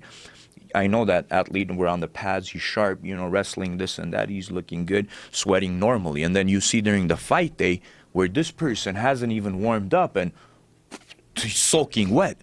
There's too much in your body because you're right. Yeah, you have to think about why does your body only absorb water back as fast as it does? Why does it expel that much and only keep so much? Because that's what's best for it. It does it that way because it's best for it, not because it suddenly just while it was evolving was like, this is the best I could do. Well, your body doesn't understand dehydrating and then 24 hours later going into a hand-to-hand combat situation either. But it understands that you're living in Africa and there's not that much water and there could only be one day of rain and it could all dry up the next day and you need to drink as much as possible and then you're shit out of luck out of water for a while. These kind of situations happen for many, many, many years. And why do we only rehydrate as fast as we do? Nature never developed an IV. That's why. There's not an IV tree that But goes I'm to the saying jungle. that camels can rehydrate faster than us, right? They can hold a lot more water than us, all this stuff. So it's just it's physically possible for you to evolve that way. So why did we evolve this way? Well, there are people though that are champions. Like Weidman cuts a lot of weight, and I don't know how he's going to do with the IV ban because he's a big boy.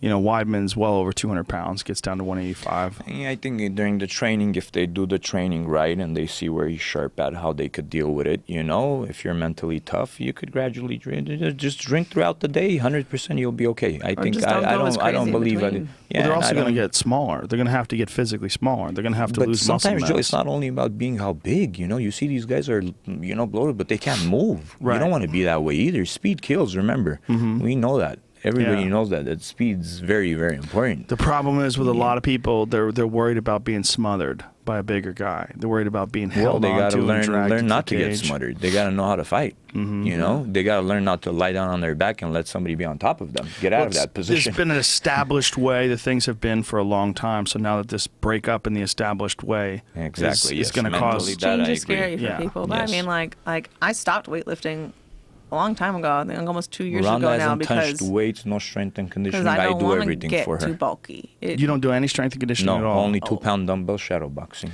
Do you worry at all about like injury prevention? It's one of the benefits of strength and conditioning, they think, is injury prevention. They can, strengthen up areas, joints, back. If anything's wrong, I can go see like a physical therapist and he could like give me stuff to do or whatever. Mm-hmm. But I mean, I have such a base of doing strength conditioning for so many years that's like my body is balanced the way it is. There's not like an imbalance that I had to make up for through strength and conditioning. I don't want to. Now it's like I'm worried about being too bulked up where I can't fight the way I want to fight. You see how quick her hands are, how explosive combination. She's fluid, she does her stretching, she does 2-pound dumbbell workouts, which in the 10th round, she's averaging in the shadow boxing. When she's shadow boxing, and we know if Ronda shadow box, she's not going to be fucking air, I always say. She's not going to just do it so it could look pretty. She's really shadow boxing. She imagines there's an opponent in front of her and she has to kill him.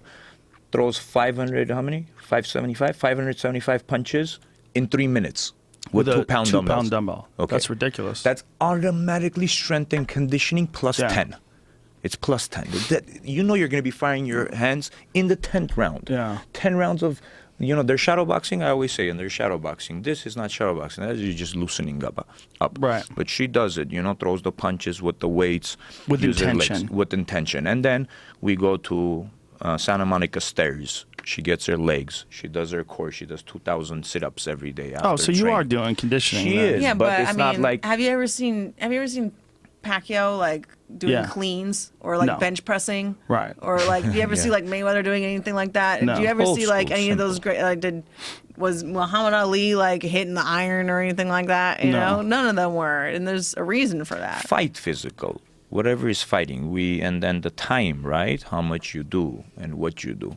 You need to know what you're doing it at what To time. play devil's advocate, though, Rafael dos Anjos in his last fight against Anthony Pettis was that he pushed him on one of the most ferocious paces I've ever seen for a 5-round fight. And he went through an extensive strength and conditioning program with Nick Kurson, one of the guys who was a disciple of Marv Marinovich. And I had Kurson on the podcast explaining to me all the different stuff they had to do, a lot of plyos, a lot of explosive drills. Well, that's different than lifting, though. Oh, yeah. Yeah, I mean, we do conditioning, but we don't do like lifting. Right. Yeah, a lot of people think that lifting, in fact, slows you down and provides you with an unnatural workload on your muscles, which fucks you up in training because you like your bench, like if you do bench press all the time, like your chest is all fucked up and sore. So that way, when you're training, you're gonna have this issue. You're sore and you're all ripped up. Your chest is is all filled with lactic acid. Well, you're right about Dos Anjos did an absolutely great job. He was physically amazingly fit, and I know the guy you're talking about. He did a hell of a job, but it's the training also. Rafael Cordero did an amazing job 100%. with his tactical approach to it, and Yeah. there is all of it combined, but he knew that he needs to win that fight, not only with the tactical aspect of it, with the physical ability, right, Yeah. with the conditioning. So he did his job right. Yeah. When you have an athlete, you need to know what you need to do. Right. To make that athlete into And with the her, best. it's just Ronda about is the skill quickest, work. fastest, and the strongest fighter. Ronda, we're talking about Cyborg here. Ronda, with one hand, will toss around Cyborg. She won't know where she is, even at 145. The problem is, it has to be fair, a fight. And we do it pure. She's never, done anything unfair when it comes down to sports. And she fought at 145, like I said before, is because she would walk around 148. People wouldn't want to fight her. So we said she could jump in and fight tomorrow for her to get experience because she was always training, but nobody would want to fight her. So when they call you one day before for a fight, would you be willing your fighter to fight at 135 when you're walking around 148 or 145? Of course 145. Why would you lose all that weight in one day? Right. And when you know your fighter is a monster, she'll beat anybody. Of course, fight at 145. So Now, when you fight at 135, how much weight are you cutting to get down to there? 15 pounds. So you cut 15 pounds in how long? I mean, I get around 10 over like 3 days before. So I'll 10 cut over. So 10 it's pounds in the last 3 days. So is it just watching your diet, cutting back on your water? I have Dolce, pretty much the lightest that I could get without, I can't lose any more fat when I'm at like 43. And then like the last like 8 pounds has to be water. Because that's just, I just can't get any smaller than that. That's when you get like super lean, like right before the weigh-ins. And if you ever consider, I mean, what do you think about the idea of fighters not cutting any weight at all? I mean, it seems to be almost a necessary evil at this stage of the game, but I really wish it weren't. And I really would like to see fighters just fight at whatever is the healthiest weight for them. I feel like I'm actually like in my best shape and the best fighter that I possibly can be if I make 35 and then go back up to like 47, 48 the next day. Like, why would that be feel the better than best. if you fought at 148? If you just felt like you just didn't cut any weight Because at I have all? to be so much more disciplined in order to do that. To get to the 45, I could fib a whole lot more. You know what I mean? I see. I see what I you're saying. could kind of blur the lines of my diet a lot more. I wouldn't have to be so disciplined. It wouldn't have to be so many ounces at this hour for weeks and weeks and weeks ahead of time. And so I feel like when I'm at the point where I'm about to actually go fight, like, I don't feel the weight cut from the day before. Like, it's this crazy feeling where I feel like I'm inhabiting this like body that I only have for like a day.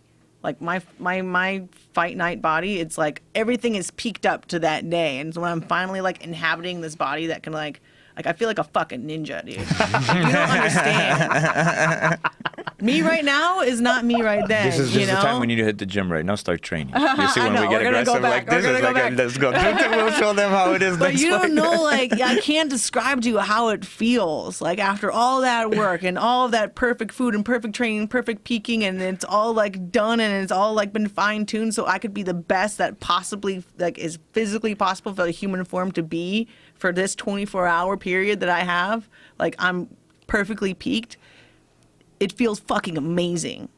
And I don't think I could get that feeling without cutting the 35 first. Wow, that's fascinating. And then when you're hungry, you know your opponent. You have to punish them for that. You know what I You mean? think It's a about it, mental like thing. when I actually get to put Right? on like the 4-ounce gloves, and he does like his rap. He does the best rap like ever. Okay. It's unbelievable. But like his fight day rap is like different than his training rap. Like when I actually have that wrap on and those small gloves on, like I feel like I could rob a fucking liquor store. I mean it. We don't need a liquor store. Something better. Yeah. Just to get us some really money gonna at pee. least. I'll be right back. I gotta go to the bathroom. well, good. I Don't want to do talk aggressive, to that's why you Edmond started to about what I will tell you. That's what a was great it question. like when you guys first started working together? I mean, she was describing it like you knew that she was a judo player and she was getting into MMA. Like, what was like the first couple of training I'll be sessions honest, like? when she came in, I didn't want to train her because I had my hands full and I had, Ronda Rousey and WBC champion and Olympian and Vic, and I was working with all of them, and I was like, what is this girl doing? What is she going to do with this? Right. Is she serious? Is she not? And I don't like to jump into things. I like to wait till it's the right time. Timing, I feel like, for me is the most important thing that I've learned throughout my career. I opened up a gym when I was 16 years old. And doing all this, I learned that patience sometimes and timing is very important, because in my life I went through a lot of hard days because I was a kid myself, didn't understand what I'm getting into, and I've been through a lot of tough days. So I like to stay patient and just watch and figure out what the person wants to do with their life, and then I could guide him. If I can, I will. If I can't, I'll give him a pointer. You could do it better with this person, or you do it this way. And some listen and some don't. We know that. Ronda's an amazing student. I figured that out right away, because within the 3-4 months she was in my gym, I would tell her, go stay on the bag, and she would go hit the bag and really hit the bag until I paid attention to her again. She would have a lot of patience, and she would be understanding, and she would work very hard. But after like 3-4 months being in the gym, I gave her maybe a few pointers, and then when they called me, they called me literally the day of the day that they got her an amateur fight. So they called me, manager called me and was like, hey, we got a fight for Ronda, and, are you in the area? You think you could come through? I don't know what hit me, but I was like, maybe I should respect this girl, She's an Olympic medalist, and everybody's talking about Ronda's Olympic medalist, She's a cool girl, this and that, Manny. And I was like, maybe I should go check this girl out. I went to the locker room. I wrapped her hand. I saw she was excited that I was there, I wrapped her hands and I said, hey, keep your hands up, And I remember she was so squared instead of being in an angle. And I was These like, first okay. videos, I'm Yeah, like like the like picture, that. the Yeah, picture yeah. in the back. I'm like, eek. Yeah. And then I was like, she's going to kick you. Doesn't matter. Kick, punch, whatever comes. Just keep your hands up high and let's just step forward right away. Break the distance and get inside a clinch. And do what you're best at. And right when I told her that, her focus, the way she looked at me, and you know, I knew that she was a fighter, but I was like, let her get in there first, you know, till I see this girl, right. so I could see it. Speed, power, explosiveness, without even having that top level of training. The way she did it, I knew she was a real athlete, real fighter. So I was coming back and I text the manager. I was like, "Give me the name and last name of this girl. Spell it out You didn't for know me." my 'Cause last name. yeah. Besides that, I didn't even speak English well. So how could I write it? I was like, "What happened there?" So he texted it to me. I didn't look that day. Next day was like maybe 3 p.m. I went online. I pressed her name. That it came amateur debut Ronda Rousey, and it had already like 100,000 views. I was like, what the hell just happened, you know? We just fought. How is that possible, 100,000 views? And I was like, okay, this girl has a following. Then I started looking at her judo fights, all her matches, and it was interesting. I knew that she was a real fighter because of her attitude, her approach to fighting. And, you know, I don't understand judo at that point, especially I didn't understand much about it. But, you know, I have a vision. I've done all kinds of martial arts growing up. And I knew what's a technical fighter only, what's a fighter that has the attitude to fight, what's a fighter that's born to fight, you know. So she had all the pluses, but I knew that it could be way better done. Why? Because right away I knew that, hey, USA Judo, you know, it's amazing. What Anna Marie did with Ronda Rousey is phenomenal. What being in this country, what, you know, judo not being such a strong sport in the United States, and all the gyms she took her to and all that guidance made her into something special. It's an amazing job. But I said it could be done, you know, boxing, and it's in U.S. boxing is huge. And I said if we train with that concept and keep her judo, this girl's going to be unreal. Started working with her. It was amazing. No. Oh, no, then we bumped heads, yeah. You want to say that? Oh, You no. say that. What I was trying happened, to be Ronda? nice. She tried Then I started working with her. No, I didn't. No. I still wanted her to fight for for like it. the 3 amateur fights. I remember going home. To my ex, who was my boyfriend at the time, and just bitching about how Edmond would not spend any time on me at all. Even though, yeah, we already had our blow up, and he was spending. Oh my God, I would go home every night. I would go home every night, and I would be like, he's still, you know, I'm there, and I ask him, and he's just like, you know, I don't know, he's playing hard to get, or like what his thing is. Playing hard to get. And he's like paying all his attention to all these other people, almost intentionally, just rubbing my face, and he's not paying attention to me, and like, oh my God. What turned the corner? It was before my first pro fight. He started actually I had a working fighter. with This is me. how it happened. She says it a bit differently. Talking to because- this thing. Yeah, she says it a bit differently, but this is what happened. I was wearing, I don't know what kind of shirt was I wearing. This was before the first amateur fight. We had this fight. Yeah. You tell it. Yeah, I was wearing like a shirt. And my fighter had another pound or 2 pounds to drop. He was fighting on Showtime. He I was didn't a know boxer. this. And he was on the elliptical just to break into a quick sweat. And she came right in front of me when I got out of the locker room, and I was... No. I got up really early that morning so I could go to Alberto Crane's gym and spar. They did MMA sparring in the morning, right? And from like 8:30 to like whatever, 9:30. Or like they were like 8:30 to 10. They had a workout, but I left early at 9:30 so that I could get to the gym in time at 10 to be able to be there to bug Edmond into holding a mitts for me, because he wouldn't. He still hadn't at that point, but every day I would ask, can you hold mitts for me? He's like, no, I'm busy. Can you hold mitts for me? No, I got this thing. No, it mitts me, it does. And every single day, like the excuse got like worse and worse and worse, and just Until I more. didn't have an excuse. Yeah, and so that day I left sparring early so that I could be there. I'm like wrapping my hands. I'm sitting behind the desk. I'm all like, okay, he's like, I'm gonna like pretty much right when he gets in the door, I'm gonna ask him again, because that's like my thing now. Right. And he comes in the door, and I'm like, hey Edmond, can you hold mitts for me today? And he goes, I don't want to sweat in this shirt, and walks off. Just like that. Like that. And I looked at him and I went, this is fucking bullshit. She started like her eyes got open. And then it was just like, no one speaks to Edmund like that.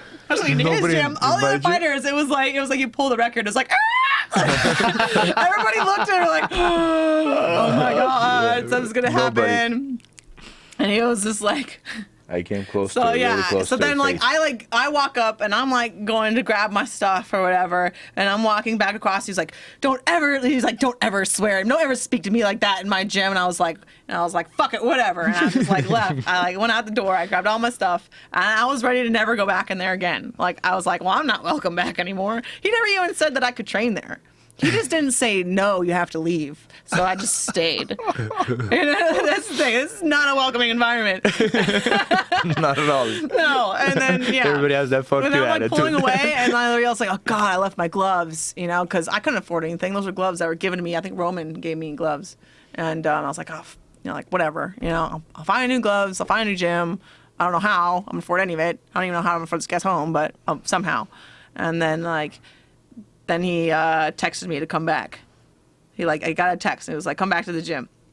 And I was like, well, at least I can get my gloves and have an excuse to walk back in and grab my gloves. So I turned back around, I go back to the gym. You can pick it up from here if you want. Yeah, and then I said, I need to talk to you. Could you drop me off at the bank? I got to make some deposits. And she said, yeah. She was with the Honda. And I sat in the car. I was like, holy fuck. I can't move in here because it was all messy. I've never seen shit like that. The thing is, what the fuck if you're happened? cashing in change to make rent, okay, if it's that close every month, I swear I was fuck a sitting car like wash, this. okay? When it How was I rains, free sitting? car wash for everyone, okay? How was I sitting, champ? How was I Yeah, sitting? no, yeah. And so, I also had a dog that, I had a really small apartment. I still have this dog, Mochi. She's awesome. But, she was, crate trained for the car pretty much, I would bring her everywhere I could, but, not at the gym because she wasn't allowed at the gym. But, So she would just chill in your car? yeah, if I, had to go anywhere, in the evening, I wasn't going to let her, die of heat stroke or anything. If it was, the weather was fine, she would come with me everywhere. And then, I had a basket system in my car where I had, I would just bring my basket of, clean clothes and put it next to an empty basket. And then after training, I'd put all the other clothes and all the dirty clothes in one basket. And then when the clean clothes basket was empty, I would wash the other one and, had this rotating basket thing. My dog is just obsessed with the smell of my vagina. I don't know why. I don't know why. But she would just go through all of it. Whenever she was in the back, she would rip all of the dirty clothes out, put them all over the chair, just rub my old sweaty underwear that had been sitting in there, just all over her face. It was her favorite thing in the world. And so it's just, there's just sweaty pants and underwear and bras everywhere and dog hair and all this stuff. Edmond is OCD clean. You want to know why that pen is straight? Because it was probably like that earlier, and he already went like that and straightened it out, and we just didn't realize it, okay? So he gets in my car, and my car looks like, it is a petri dish, trying to find the new cure for, leprosy or something, and he levitated. It was he was hovering inside my car. Like a public toilet when you have to take a shit? He was doing this. And I don't know how that was really physically possible. It was a really low ride, but he was somehow had his feet at a 45-degree angle, but was not touching his ass to my chair. And that's how I drove him to the And did you guys resolve it in the car? Yeah, I told her that I was thinking about my fighters sweating. Right. But it wasn't a great excuse. But she believed in it. He didn't apologize. I didn't What apologize. he did is he explained why he was right. Why I was right. Well, I was right to not hold the mitts for you today But I liked because Art was cutting weight, and this is my weigh-in I shirt. wanted him to and sweat. it's the I only didn't shirt want to sweat. I have. didn't want to explain Right. to her. I was like, in my mind, I was like, there will be a time that you will be in the same position. I have to be next to you because I'm a hands-on But you obviously trainer, felt bad about it because I felt you bad about texted it. That's her. why I texted her. Yeah. So I said, come back, and then. But in my mind, when I told her to come back, I was like, man, this girl really wants to fucking do it. And this was at a time where the UFC didn't have women's fights. Women's fights were an oddity at best. Exactly. Other than the Gina Carano Cyborg fight, there was very little attention whatsoever given to women's fighting. So for you, it was this thing that wasn't a promising proposition. Exactly, but I didn't think about that. I like to keep it real, honestly. She sees a lot of athletes come right now to my gym. Even I try to help them, guide them. I never think about. She knows about finances or will they become something special. I want to help all of them out, But at a point in life, you have to make sacrifices and understand what you're doing. It's a very fascinating position to be a coach because a coach relies 100% on having a quality student. If you're a great coach and you're around people that don't give a fuck and don't train hard and don't care, your knowledge is it doesn't ever get to them. It doesn't ever get out there, and no one can ever see what you're truly good at. And you and I had this conversation once after her fight. and you were saying that all my years of training fighters, who would have ever thought that it would be this woman that would be like the greatest student? I would never. Yeah. And MMA. Never. He couldn't stand MMA. He hated it. He didn't like doing MMA. Like he like trained. I think I trained Manny just because like Manny worked so hard. Because he's Armenian. Before the Mike Brown fight, I trained Manny and all those fights. But Well, the Mike Brown fight was the one he knocked him out. yeah, you know, I worked with him, and then all those. That was a he huge did win for improve him. Yeah.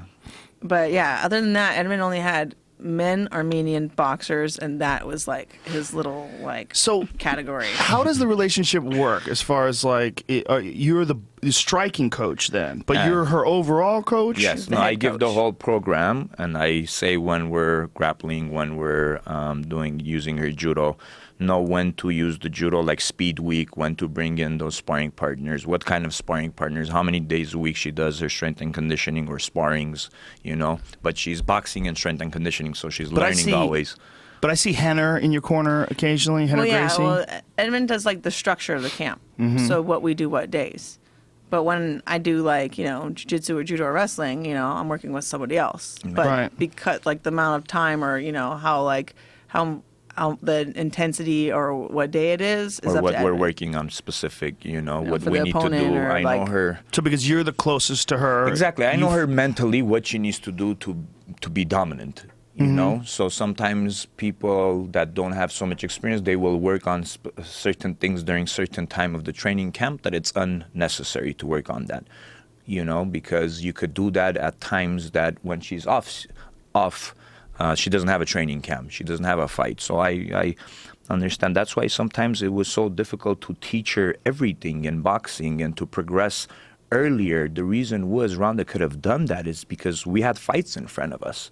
So when we have fights in front of us, we specifically work on that opponent and Right. what she needs to do.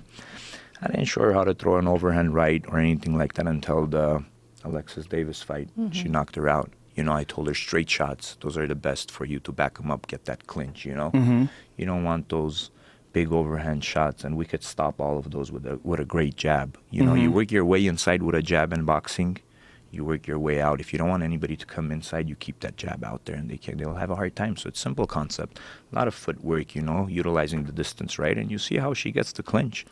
If you watch Liz's fight, short, stocky girl throwing hard, short shots. The way she maneuvers and uses that jab, gets under that elbow, it's beautiful. For you, was You it a know? difficult transition becoming an MMA coach, like being in a situation No, where because I was people don't know. I have like 40 professional Muay Thai fights. After doing Muay Thai, I did shoot boxing. I fought in Japan, throws. So I was used to all that. I did Taekwondo matches, all those international Jimmy Kim, all those fights. So I have experience in all kinds of martial arts, but then fell in love with boxing, polished my hands and, trained with the best. And putting it all together, it's not. A fight is a fight.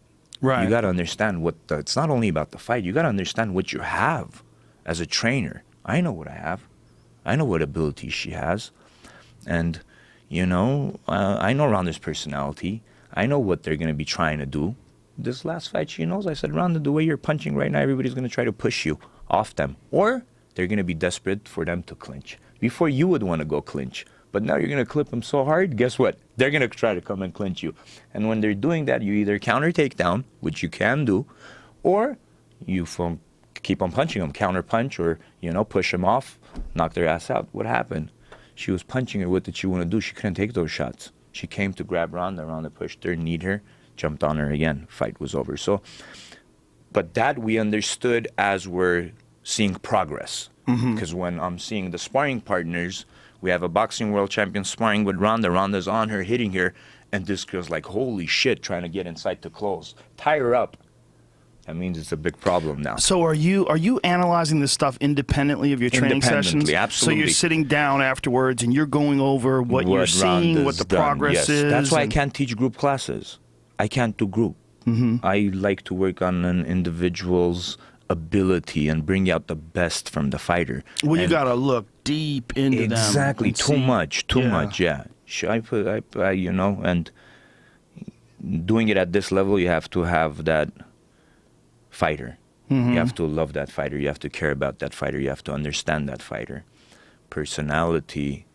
So, you know, that's why she puts me to understand. She lets me write the whole structure, but I'll tell you, she's intelligent. Why? Because there has been choices she's made or said, hey, coach, you know, we should go work with Henner and Hiron, you know, because just to understand their tactical approach to fighting where they're on their back. I will never lie down on my back. Yeah. You know, Because in the beginning, it was like he did all the striking and I was all of the grappling. Yeah, and then So I didn't have a jiu-jitsu or wrestling or Yeah. judo coach for years. and then I brought Martin Berberian, which is an Olympic, three-time Olympian, bronze medalist. You know, so we added. Like then- I added once, she added Henner and Hiron, and she was like, just And for then me added to Justin, yeah. yeah, to understand the approach to their style. And then now when we go, she understands that when they're on their back and being passive, judoka is not going to lie down on their back. It's, you Right. know, you lose that way. So, but they do, you know, jiu-jitsu does. And just for her to be aware of that. And I said, Ronda, you're brilliant.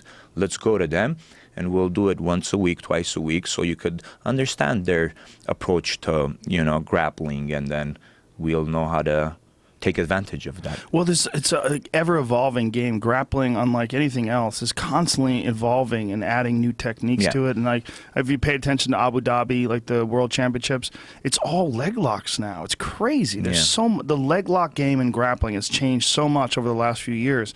Everybody's attacking with leg locks, using leg locks for sweeps, using They're leg putting it all locks to together. establish other transitions. Yeah, but leg locks, when you bring striking into it, it's very different because it's very risky in that when you go for a leg lock, if it doesn't work out, you lose Yeah, position. yeah, In no MMA, you have control to in the think a hands. lot more about risk, and that's why I feel like arm bars work so well is because if it doesn't work out, I'm still on top. I could still be somewhere positive, you know. You have Instead control of the if I hands. go for a leg lock, I'm suddenly on the bottom. You know, that's why I don't do doubles. I don't shoot for doubles because what if it doesn't work? Then you're on the bottom. You're in a worse place. It's so risky. Do you know who Eddie Cummins is? Top level Brazilian Jiu-Jitsu competitor right now. Trains under John Danaher. And John Danaher apparently has a very complex and comprehensive system involving attacking legs and leg locks. He's one of Renzo Gracie's black belts. Really, really respected Jiu-Jitsu guy.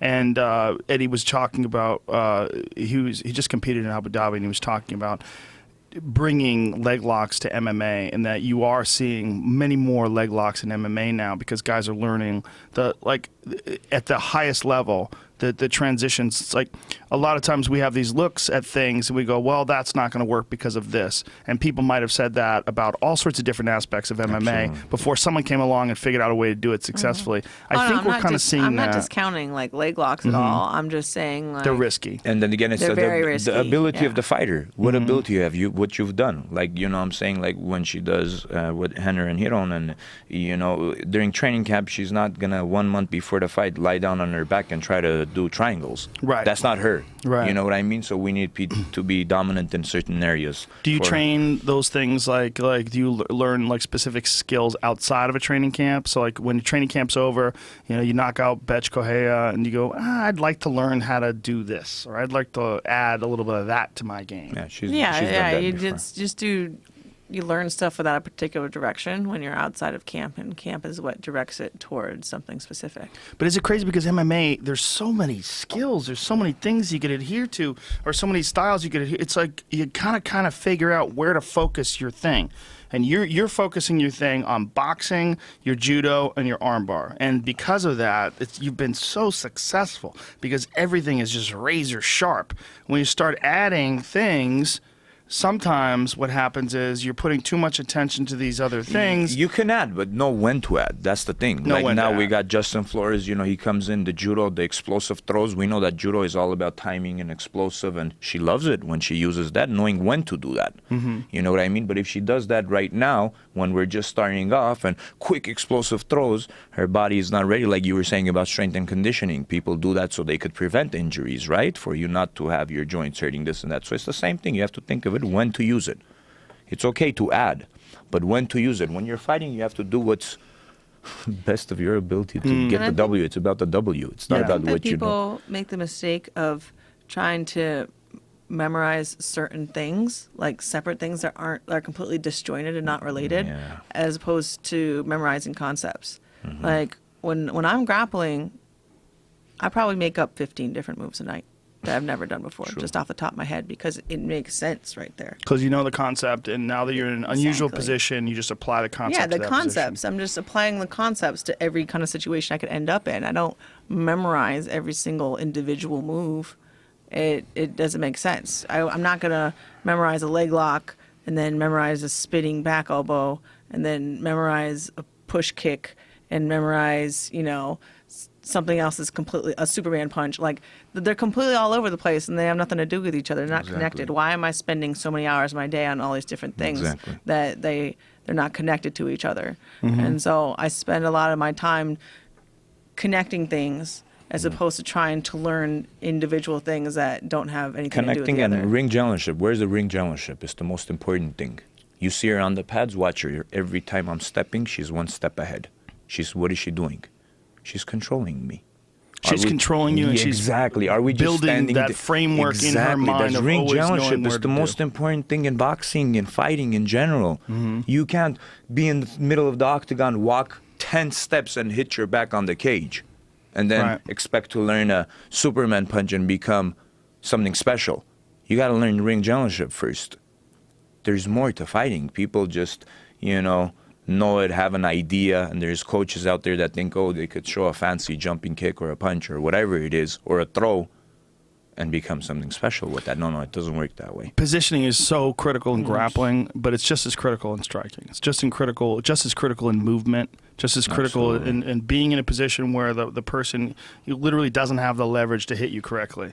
And it's an art. And you watch Floyd Mayweather, it's the one thing he does better than anybody. He's always in a good position. Exactly. Constantly in a good position to avoid damage. And he knows if he goes on the ring ropes, calls you in, takes the impact, he knows which round he's doing that in. If he knows you're a huge puncher, he won't go there the first 2 rounds. He'll, know exactly when he's calling you in to counter those shots, on the ring ropes, on the ropes. He knows when to do it. It's about when to do it, how you use it. When Ronda went and clinched Misha, the second fight, Ronda says she was done. And then Misha admitted that she was hurt from that right hand. If you watch her interview at the end, she's like, yeah, I got hit. That was a good right hand, right? Well, it made sense because she was so high. She was so high up on your hips. Exactly. I remember watching. I was like, "Why is she? She's going flying! Boom!" Yeah, but as soon as she was clinching you up high like that, I was like, "She's gonna go But flying." it's the sense. When Ronda says, I clinched her, she was already out. So Ronda tossed her and did an armbar. But why she did that throw there is because she knew she was out. No, She could have finished it standing That was the worst too. throw ever. The beginning of the 3rd round, when she was out on her feet with a straight right, and I knew it because of the way she was breathing. When I put her up against the cage, I felt she was deflated. She wasn't there anymore. So I knew I could do whatever kind of bullshit throw in the world, even I could be on the bottom. Exactly. It's still gonna Know when to do work it. right then because she's not there. And the idea in that fight, the structure of the fight that he put out is you're going to break her first standing, and then the submission will be easier because they're going to be so focused on the submission, you have to get their mind somewhere else before you go for it. And so at that point, I knew that she wasn't there because of, you have to have a feel for the other person and know them very well. You have to know them so intimately, that if they're breathing differently, you know where their mind is at. And that's the time I can do the shittiest sumigaishi that you ever seen and be straight on the bottom and know that I'm going to finish her from there because she's not defensively there at all. When you're looking at your future right now, are you planning when you're gonna bail out of this and what your life is gonna be like after? Because you've hit this crazy peak in your life right now that it's likely never going to be replicated by anyone else that comes after you. You're in this weird, crazy position, and it can't last. Even you can't fight like this when you're 80. It just can't be done. Yeah. So She's a I'm not fucking going to be ninja. in She my can't. 30s. she might be able to. She I'm not gonna be- might She's get a close. fucking I'm not going to ninja. be doing this in my 30s. No. No, not when you're 30. No, Not, really. I don't want to be fighting in my 30s. Dude, Dana White's gonna call you up on the phone. He's gonna listen. I want to fuck him like by Captain Moneybags. 30s, by 30s, I mean 31, 32. Stake stacks of thousands. He's gonna rifle it through the phone.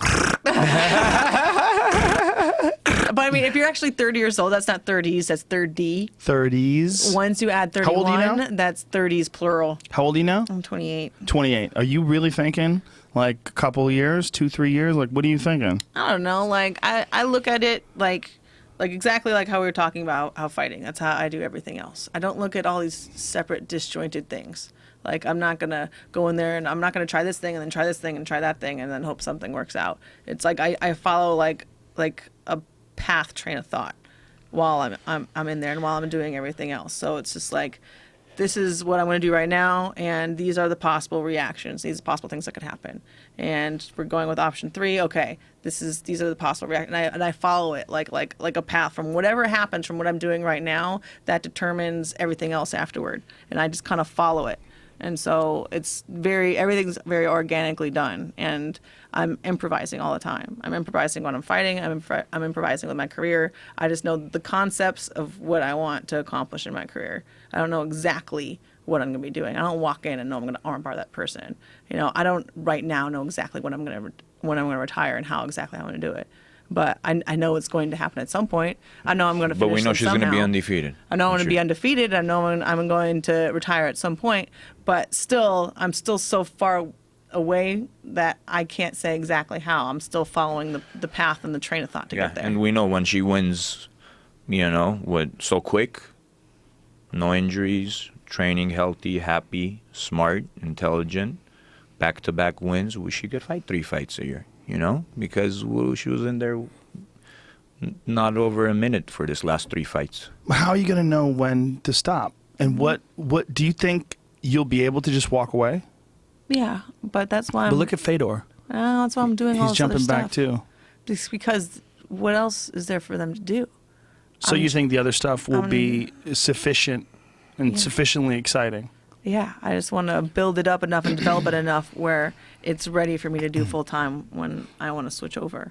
I got a lot going on. You do have a lot. You almost have too much going on. Well, I always wonder, you're doing movies right before you're training for fights. You're in the middle of things. And it's hard. Like doing Expendables and Fast and Furious back to back right before going into camp. Should I tell him why it went to the 3rd round with Misha? Joe knows. Do you know why it went to the 3rd round that fight? No, it's not only that, but I still keep on saying it. It's because she had the movies, right? So first time going to a big movie of her career and dealing with all those big actors, and she kept her weight very low. And I wasn't there because I had Nonito's and Vic's fight, Donair's fight, and I couldn't go there to help her out during training camp. When she came back, Ronda, because I do her hand wraps and she, works on the bag and her hands. I don't know how to wrap my own hands. Yeah, her hands are ready to take that impact. She messed up her knuckles right away during training camp. She wasn't fit, she wasn't healthy, and it took us. She couldn't throw punches that fight. Still hurt her in the 3rd round. That's why when we thought we were gonna fight Misha the next fight, I said it's not healthy for her. It's not gonna be healthy for Misha next time she fights Ronda. This scar on my knuckle. Mm-hmm. I think it was like 9 stitches or something like that from the Alexis Davis fight. Mm-hmm. That is an injury from that Misha fight because I lost my calluses while I was filming, and so when I came back, all the skin came off my hands right away, like bare, like my knuckles were like gone. So while you were filming, you didn't do any training at all? No, I trained a lot, but I couldn't do any impact on my hands because I punched too hard for my hands. I have the smallest hands in the UFC. I have tiny, fragile little hands. Like even like my thumb bone is like so abnormally small. Yeah. And so I can't hit unless he professionally wraps my hands with gauze and tape every single training session. I can't hit any other way. My hands will like explode pretty much. And so I was training really hard. I was running up mountains and I was wrestling and I was, doing all these things and everything that I could, but I wasn't having any impact on my hands. I was shadow boxing with the weights. I was doing everything I could, but yeah, I couldn't land anything. And so I got home and all the skin comes off my hands. But I'm like, okay, I have to leave for Fast and Furious in a few days, so fuck it. I'm just gonna punch like this. And so it's just open wounds. I'm just punching at open wounds for 5 days straight until I literally had a crater like on this one hand, and I'm just like, okay, well, it'll heal while I'm at Fast and Furious, and I'll come back, it'll be fine. Because I'm like, I'm thinking, oh, it's just scrapes, whatever.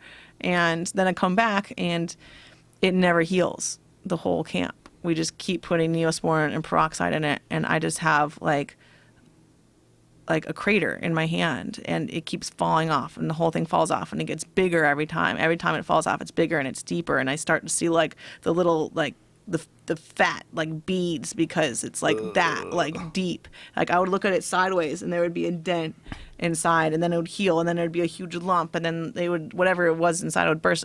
I was getting a ganglion cyst on my knuckle. Was what it was. And so it finally like healed up enough where I could fight, like, but I had to like not punch on it really at all, or else it would rip right off. And I remember right before that fight, I told Edmond, I was like, this knuckle on my right hand, I'm gonna plant it right on her face. I promise you. Yeah, and I'm like, and I ended up actually knocking her out with the straight right, but then I couldn't get anything done about it, because then I had to go straight to McMahon. And then with McMahon, I did 2 camps back to back. Now my knee is fucking up because I'm doing 2 camps back to back, and I can't take that much punishment all the time. And my knuckle is like still like super fucked up. And I'm like, whatever. And it keeps ripping off and and trying to heal it back, and ripping off and trying to heal it back, and ripping off and trying to heal it back. And so we get through the McMahon fight, and I was going to get surgery. I was going to get my hand and my knee worked on. But then Dana's like, listen, you could fight Gina in February. I mean, not in February, in December. And I was like, well, I don't want to wait till December. I'll be a better fighter in December if I fight in July. I don't want to be sitting ring rust that long, because I ring rusted for the Misha fight and I didn't feel good. So I'm like, I want to stay active in that time. So like, give me a fight right away. So I was like, okay, I'm going to fight Alexis Davis. Just like, I just want to fight someone. So I was like, I want to fight Alexis Davis. You said Gina. Yeah, it was going to be Gina Carano. And it ended up not happening. But so that was a big deal.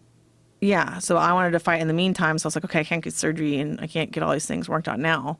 I'm going to go do this fight, and then I'll do it afterward. And so then I went and did the Lexus fight, and I remember just looking at this thing in my knuckle, and I was like, I feel like I could pull it out. Like, I feel like whatever the fuck is in there, like, I could get it out. And there were times I was trying to do surgery on it and, like, pull things out, and I was pulling things out of my hand. But it's, what were you pulling out of there? Furniture? Like little beads, like little balls of things. I don't know what they were. Like, I felt like I was pulling out, like, balls of fat or scar tissue and stuff, like, out of my hand. And, Jesus. But I felt like even right before the Davis fight, I was like, I feel like I could just rip it off right now and pull it out. But I couldn't do it because I was about to fight, and I couldn't do that to my hand. But I just couldn't wait to get this thing out. I felt like it was in there. It was like itchy almost. And then, yeah, the first overhand right I ever threw in a fight, I threw it right on Alexis's head, and the whole thing exploded, like down to the bone, like from the inside of my knuckle all the way out. They never got good footage of it because I didn't want my mom to see it, because she was like all, really nervous and worried for me when I'm doing MMA. And so there's like this tiny bit of footage that Elliot got where I'm like holding my hand away from my mother, and he's like looking around the corner, just then sees, like, you never saw it. It was down to the bone all the way around my hand, and the whole thing blew up. We still have the wrap. The wrap is covered in blood when it but that's how you get rid of a ganglion cyst. You have to like burst it. And so it was actually gone once we did that, and I sewed it up. And then I was like, oh, cool, that's what it was. I thought my hand hurt, and then I realized like a couple days later I broke my thumb, and I was like walking around like with my hand out, and I ended up having to have a pin put in and like all that stuff. So like I just have fragile little hands. I have a great chin, but fragile little hands. I'd rather have it that way than the other way around. But yeah, so that's my knuckle chronicle. And then I ripped it open before the last camp because of the stupid, what is it, commercial? No, the promo commercial. And then I hurt my pinky during the Budweiser commercial. I didn't hurt anything else during the camp at all. I got hurt doing like the 2 like commercials right beforehand. It's one of the big problems that people don't think about when they watch fights, if they're casual observers, is what fighters are going into camp with. What kind of nagging injuries. Right now under it, like we do it, but she punches. It's natural. It's normal. I got to get out of here. I got to take my kid to a martial arts class. Dude, I have a million things to do. I just didn't even want to know what time it was. I was like, it's 3:10. Oh shit, I'm so late for everything. 3:06. 3:06. Okay. Thank you. Thanks for doing this. It was so much fun. Thank Anytime you guys want to come back, open invitation. Thank you. I'll start this bitch up. We can go off tangents like none other. Yeah, it was fun. Really fun. All right, that's it. Thank you. Thank you. Appreciate it. You guys are the best. Thank you. Have fun at your thing with your kid.